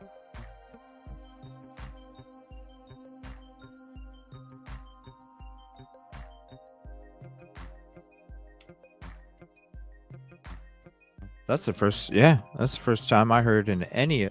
This is page 98. Yeah. And everything states black t-shirt. Yeah. The picture even showed a black Nike shirt, short sleeve. Yeah, that's right.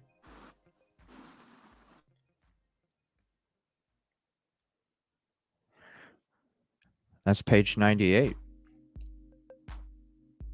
There's definitely some pages to check out more in depth. Sled crime scene was called to process the scene. The deceased had on his person one cellular phone and a car key. Highway Patrol later located the deceased person's vehicle on Highway 601 North in the county of Hampton. The vehicle was a 2007 yellow Chevy taken from the vehicle, or Chevy Avino. A search warrant was obtained for the vehicle in order for SLED to process it, which they did. A wallet was taken from the vehicle by myself, and a picture ID driver's license of the deceased male was in the wallet. The deceased was identified as Stephen Nicholas Smith. The body was sent to MUSC for an autopsy, which revealed no bullet holes in the deceased, but there was evidence of a head injury. The case has been turned over to Highway Patrol and is now closed for the Hampton County Sheriff's Office. And then here's a sketch with notes, measurements.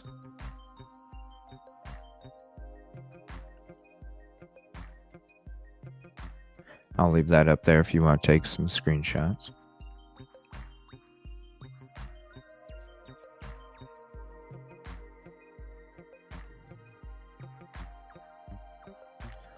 And then here's the second part of that.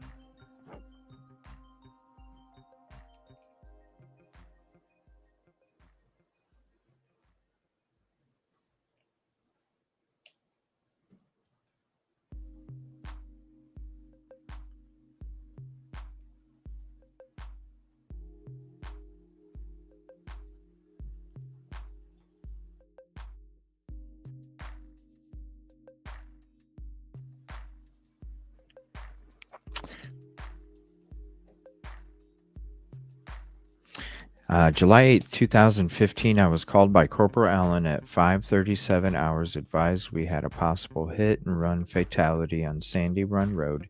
He was advised to call the on-call commander, Lieutenant King. Corporal Allen called me back at 6:08 hours to advise that MAIT team was en route to the scene, and he was almost there. I left my residence and headed to the scene and was advised by Corporal Allen that it was a homicide, not a hit and run. I advised Corporal Allen to make sure that that was the ruling of the coroner in Hampton County Sheriff's Office and that I would be there shortly. I arrived on scene at approximately 6:25 hours and observed a white male laying in the roadway on the center line with head trauma to the right side above his brow. I spoke with Hampton County Coroner Ernie Washington, who immediately advised me it was a homicide. He pointed out the wound to be a gunshot wound and showed me the entry point. Assistant Coroner Kelly Green then began to show me photographs they took, again pointing to the entry point to the head and also a defensive wound to the hand. I then asked for clarity if they were sure it was a homicide, and their response was yes. I then advised we no longer needed the MAIT team. I asked if our assistance was needed, and I was told no. They were just waiting for SLED's crime scene unit to arrive. I walked the scene and saw no evidence of any car parts or pieces, and then had all units clear the scene. At approximately 16:15 hours, I was called by Lieutenant Corporal Rowell, who advised the sheriff. T.C. Smalls called him and advised an autopsy was conducted at MUSC and that no bullet was found, and it was determined to be hit and run. I immediately called Sheriff Smalls, redacted, to clarify the issue. He advised me that the doctor was ruling it a motor vehicle accident and they were turning it over to us. I asked if he was the lead investigator, and he advised me Lieutenant Perry Singleton was the lead investigator and gave me his phone number. I immediately called Lieutenant Singleton and asked for any notes or information he had, and he told me he was not at his desk and would call me back in 30 minutes. I then called Hampton County Coroner Ernie Washington at 16:40 hours and asked him if that was his ruling as well, and he stated he would have to go with the doctor's ruling. Interesting. I then reminded him that earlier that morning they were certain it was a gunshot wound, and he told me he had to go by the opinion of the doctor. I asked him where the body was at, and he stated it had been taken to Roden Funeral Home in Hampton per the family's wishes at the time of the death notification. So Ernie is stating to everybody at the scene that it was a hit and run. As soon as Ellie's showing up, he's telling them it was a hit and run. And then after the pathologist performs the autopsy, then when asked by Ellie if that was his opinion, and his responses are, I have to go with the doctor's ruling. As continued, I asked him what time and who they notified, and he stated that they notified the mother and father, Joel and Sandra, at their home at approximately 10:30 hours. I called the funeral home and spoke with Gordon Roden. I asked him if he had any clothing the deceased was wearing so we could pick it up, and he stated it was in a paper bag with the body. I asked him to immediately stop whatever preparations they were making to the body and cover him up, and we would come get the clothing. He agreed to do so, and I had Corporal Rowell pick up the clothing shortly. I then called Lieutenant King at 17:57 hours to advise him what was occurring, and he told me he would make some calls and get back to me. I immediately called back Ernie Washington and asked for the name and phone number of the doctor who conducted the autopsy. I was given her number and called a Dr. Erin Presnell to try and understand what brought her to that decision. She said that it was not a gunshot wound and no bullet or fragments were found during the x-ray, and that it didn't look like a bullet wound in her opinion, and that since the body was found in the roadway, she could only theorize that it had to be a motor vehicle that caused his death. I asked if he had any other injuries, and she stated only a partial dislocated right shoulder. I asked her if she found any glass fragments or any other evidence of a motor vehicle, and she stated no. I then asked her why she was ruling it as a motor vehicle accident and what she thought caused the head injury. She told me it was not her job to figure that out, it was mine. I then tried calling Lieutenant Singleton back since he had not returned my phone call, and all I got was his voicemail. I then hung up and called Sheriff Smalls to see if he could get me information they had, and he stated he would call me right back. After not hearing back from him as well, I called him back and got his voicemail as well. I then called Corporal Rowell to see if he was in Hampton, and he advised he was on his way back from Baumberg. I told him to go back by the scene and make sure the body had been marked, and to start looking to any vehicle debris in both directions. He called back and advised he could find no debris at all. I then called Corporal Altman and told him when he came out to go to the scene at Sandy Run Road near Joe Miley Road and look for any vehicle debris. He also called back stating he could find nothing. I then told him to go out to the scene and sit from around 300 hours until 500 hours to document what type of traffic was moving that time of the morning. Lieutenant King then called me back at 1928 hours and advised Lieutenant Brock with the MAIT team would be calling me to see if I could get in touch with someone from SLED to come out the next day. So Sheriff Smalls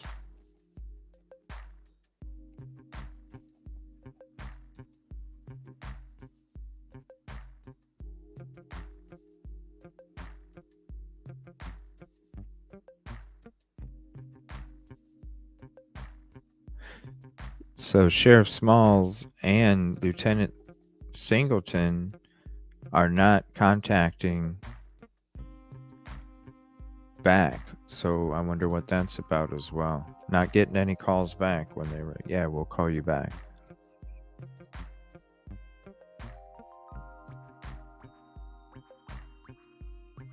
I then called Corporal Altman and told him when he came out to go to the scene at Sandy Run Road, look for any vehicle debris. He also called back stating he could find nothing. I spoke with Lieutenant Brock at 1940 hours and explained the entire scenario to him. He advised me to have someone go out to the scene and look for debris. I told him I already had someone on scene and he advised he would have Sergeant Booker call me shortly. I spoke with Sergeant Booker at 2002 hours and explained the scenario to him.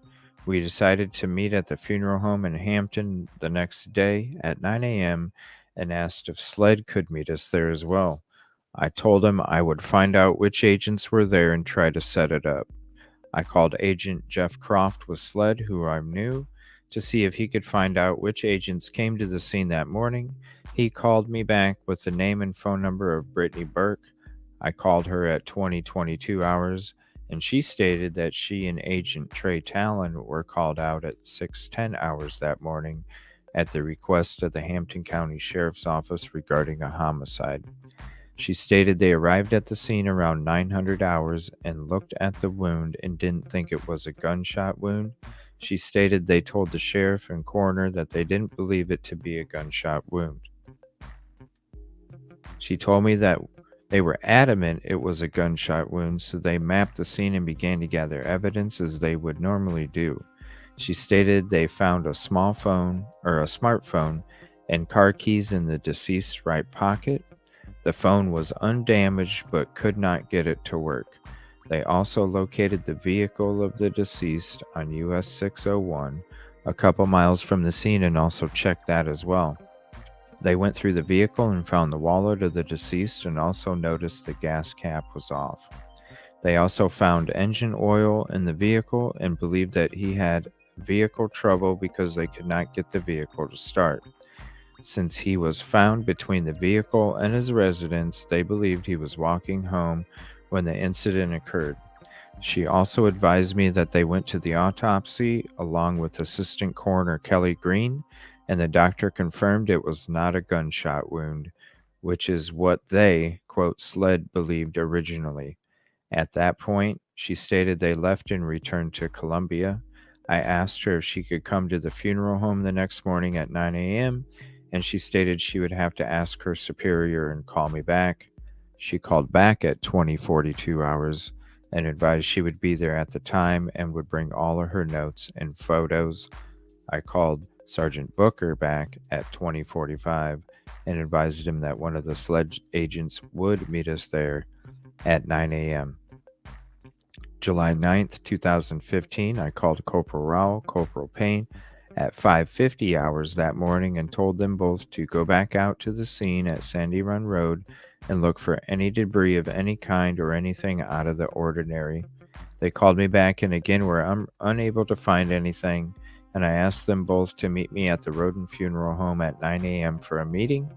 I then spoke with Lieutenant King at 8:35 hours and briefed him regarding the time and location of the meeting. He advised me to get in touch with CRO Sonny Collins to explain what was going on before the flyer was sent to him to push out of the media. After leaving a message with him, I had Sergeant Burns call him as I arrived at the funeral home. I met Sergeant Booker and Corporal Duncan from the MAIT team at 9 a.m. along with SLED Agent Brittany Burke at the Roden Funeral Home, as well as Corporal Rowell and Corporal Payne.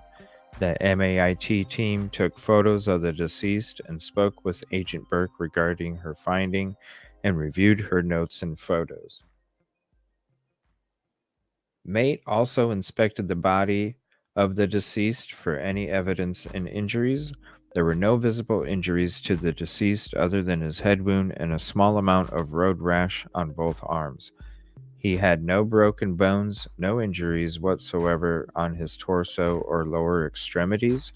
He turned the clothing over to Corporal Duncan, and after discussion by all parties as to why this did not appear to be related to a motor vehicle, I went with the MAIT team along with Corporal Rowell to Ronnie Capers Jr.'s residence to speak with him.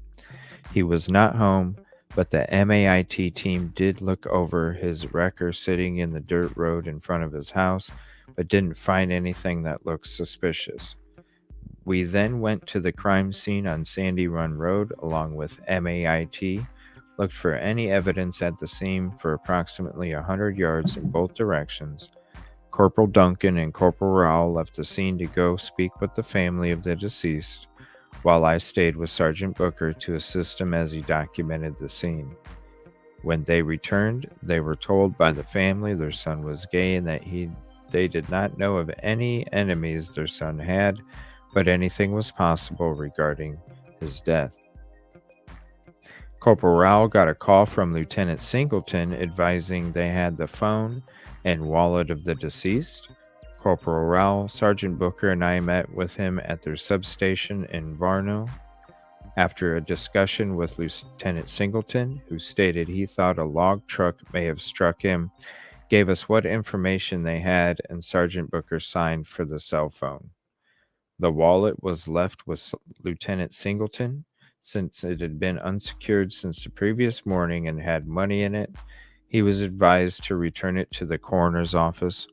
A warrant was obtained in Hampton County for the phone's contents and was forwarded to Sergeant Booker to take to SLED to retrieve the information on the phone. Sergeant Booker returned back to Charleston, and Corporal Rowell and I began riding the area looking at possible logging sites. They were all old sites that obviously had not been used recently. We then went to McMillan Farms on the same road, and Corporal Rowell and I spoke with Mr. McMillan, who runs the farm. We asked if we could look at his trucks, and he agreed. He had a few seed trucks that we looked at, but we did not see any damage or evidence of body fluid or blood. After speaking with Mr. McMillan, he advised his trucks weren't running at this particular time since there was no grain to haul. When asked, he stated he did not know of any trucks logging in the area, nor did he know of any particular trucks that would be running during the early morning hours. After we left McMillan Farms, Corporal Rowell was advised to ride the area further to look for farming or log trucks, and I went to Bobcat Landing where the deceased had supposedly hung out the night before swimming. I did not see anyone there or out of the ordinary. On July 14th, 2015, I was contacted by Corporal Rowell, who was with Corporal Duncan in Hampton. They had spoken with the family of the deceased and advised he had an iPad and laptop that he was using under at least one alias, Noah Rivers, to go into homosexual chat rooms. They agreed to turn that over to be analyzed, and a warrant was obtained for those items to take to SLED. They also interviewed a subject in his 40s who was supposedly the boyfriend of the deceased and believed there was foul play, but his story was inconsistent and was asked to take a polygraph by the MAIT team. He stated he would do so. That has yet to be arranged. Story was inconsistent. What's up, Jinx? Thanks for hopping in. Glad you're safe and you have power back.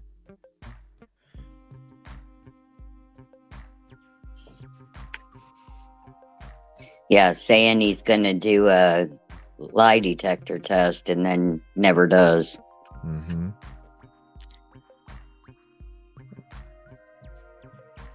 So this is an email from Michael Duncan, from Stephanie Smith to Michael Duncan, dated June 13th, 2016. Some people told me that they saw this on Mark Bickert's Facebook page, even though it was in March. I took a look for myself, and here are all the screenshots. So this is a post, March 8th.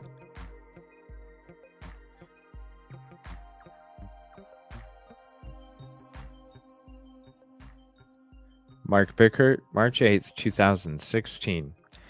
To Stephen Nicholas, Miss Twin Sister, and the Mess Sister, what the Mass husband, that's the North, for the Hampton Police are the Hampton Sheriff. I would watch your backs. You killed your own brother. You killed the gunnest person in the whole world that nurtured everybody, and cared about everybody no matter what background, ethnic background, religion, creed, or anything, because needed money to run your little drug deal to take me back and forth, your mental body to have a cookhouse. I got the evidence to put yours. I'm sorry, I'm just reading this word for word. This is page 104.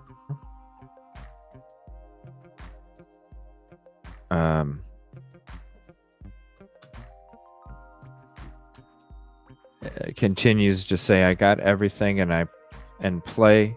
I know everything that you girls tire or did. I'm not saying that what happened, proof that you were there, proof that you tampered with the body, proof that you stole his wallet for the money, and it proof that you took money, roof evidence that you also took money and wanted him to come to a sugar daddy, and he told you now no, the cops are Belvia and belligerent not to look at my evidence, but one day you girls will get caught and your little husband is going to get caught. If not, my boys are going to take care and have a ethnic background unaliving through the Smith family. So my feeling to Stephen's sisters,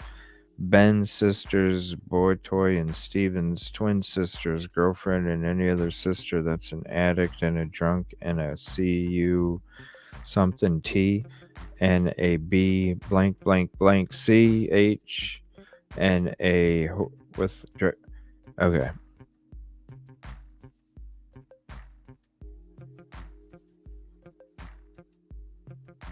Again, you can read this. I'm going to go ahead and read some of it, not all of it. You're more than welcome to check it out on your own. What's up, Josie? What's up, Ruckus Rocks? Thank you for joining. This is page 105. It's hard even trying to read this with the grammar.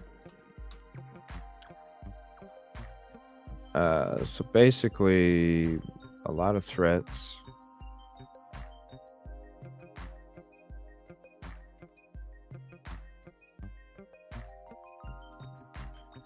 Nani could even go to college, then you killed your fucking father, but I believe putting math in something he had which raced his heart. You're a bunch of Confederate racist bloggers and killed your own brother because you need money to run your drop top.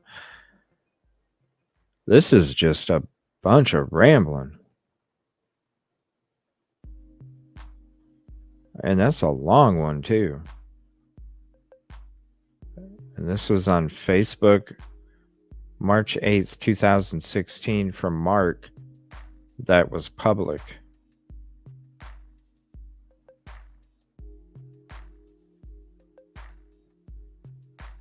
And it just goes on. This is page 106.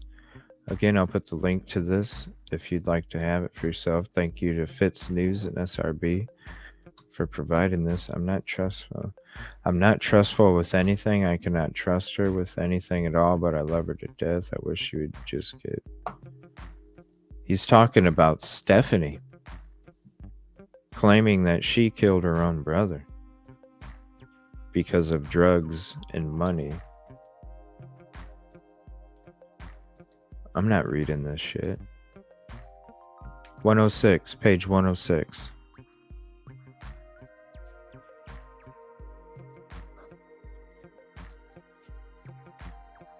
And he's claiming that Ellie needs to grow some balls and come talk to him on a timely fashion. Wow. Because and he says, I can hold mine, then family, because I'm having a hard time holding the Jersey boys back because they are my family. They are my family when I can't, and they come into Hampton. There's going to be an ethnic cleansing.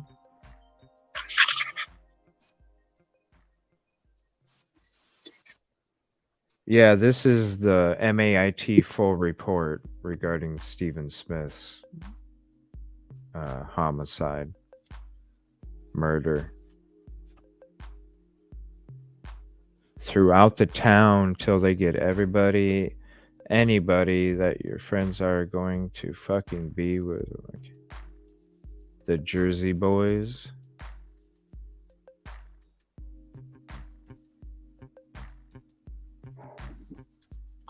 This is page 107. If you wanted to take a read for, geez, this thing is long. This is 4 screenshots so far.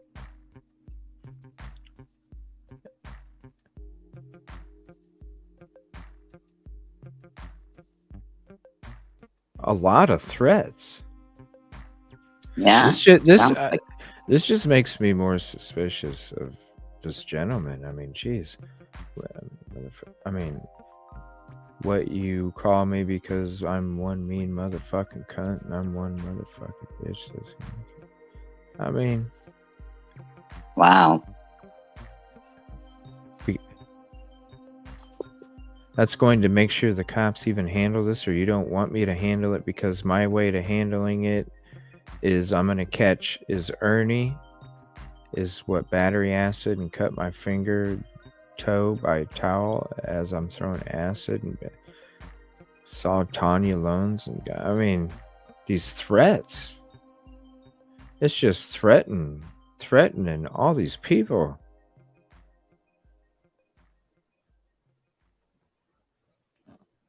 Videotape chain of custody. Yeah, if you guys want to check out a page, check out page 90.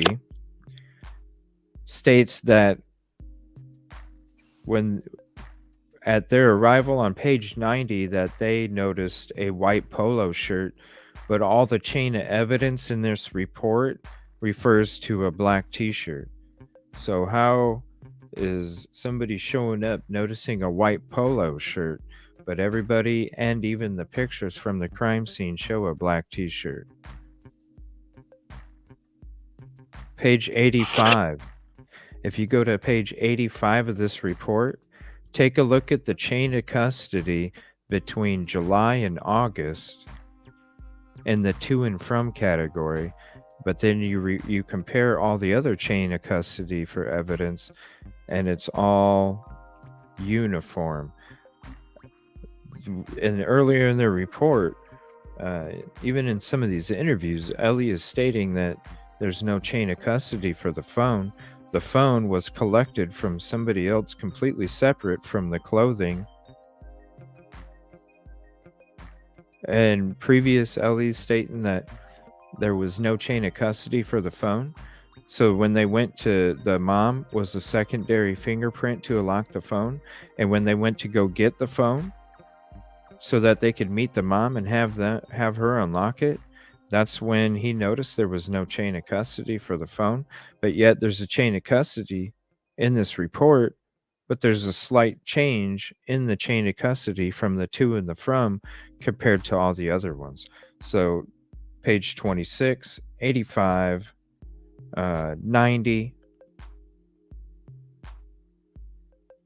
What was stated from Daryl Williams is completely different than what's been stated in previous interviews.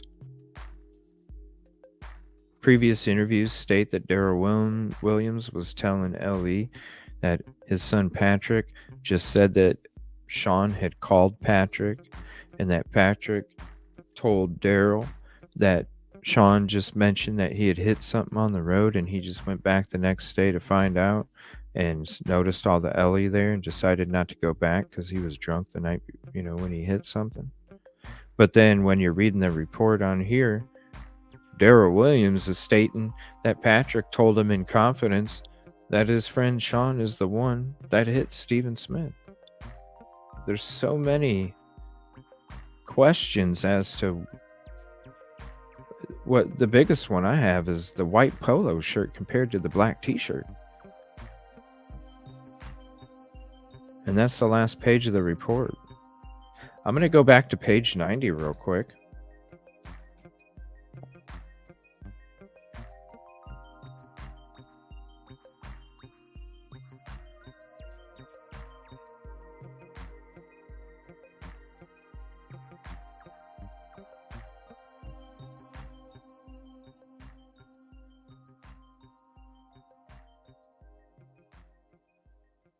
See, where was that at?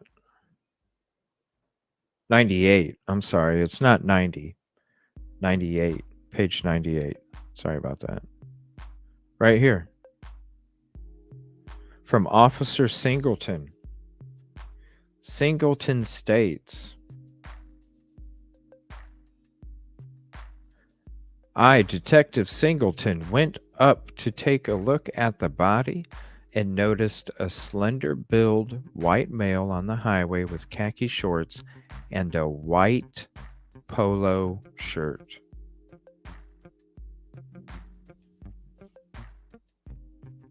Page 98. That's the first mention of a white polo shirt other than a black t-shirt. The evidence: black t-shirt, tan khaki shorts, navy blue shoes. So there's definitely some interesting pages on this. And I wanted to go through this before we had a theories and thoughts night, because I think this is interesting to kind of explore this some more and see what makes sense. And it's just, I don't know, that Mr. Mark just seems more suspicious every time that I do an episode. Yep, same here.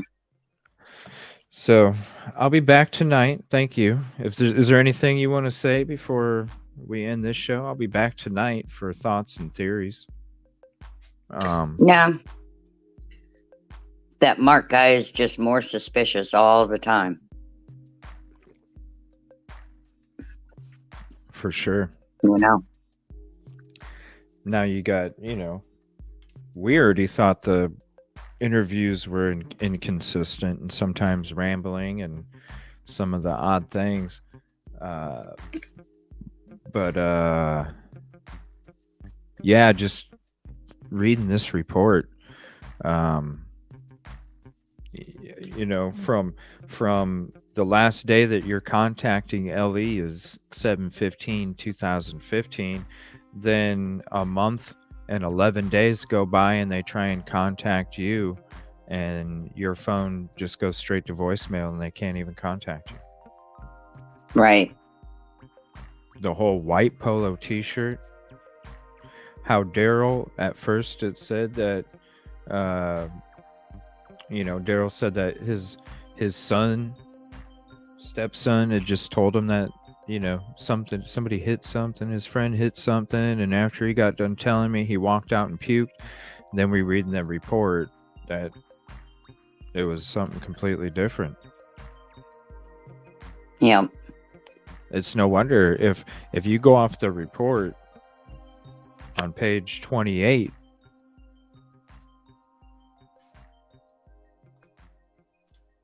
(26 to 28), you go off the report from what Daryl Williams says, it's no wonder he went out through the front door and puked. And that always, whenever I first heard that, I always just thought, why would you puke unless your memory, because you're telling a story, whatever story it is that you're telling, even if it's made up, if you're telling your story, your mind is taking you back to the truth. Mm-hmm. So you may be saying the sun was blue and the grass was purple, but really your mind is remembering the sun's yellow and the grass is green. And that's why you would puke, I would assume. So, well, thanks for hopping up with me. I appreciate everybody that hopped up and hung out with me and did this read through. Definitely needed You're to welcome. do it. Read through the whole thing. And then, yeah, I'll be back on tonight. I just wanted to do an early afternoon show with a full read through of the report. And then we can go back to that at any point. And I just wanted to hear what your guys' thoughts were on it too. I appreciate you. We'll be back tonight. Well, Thoughts and theories. We'll have open panel, so if you want to hop in and tell us what your thoughts and theories are on Stephen Smith's murder, homicide, cover up, I'd like to hear. Time for a nap for me. Well, thank you, everybody. I appreciate it. I'll see you guys back later tonight. I'll put a timestamp notification up there soon when I get it all figured out. And then I'll see you guys later tonight. All right. Thank you so much, Kip Kitty. I'll see you guys You're later. welcome. Peaceful and positive Bye, guys. afternoon. And I can't wait to get into these series tonight. Thank you, everybody.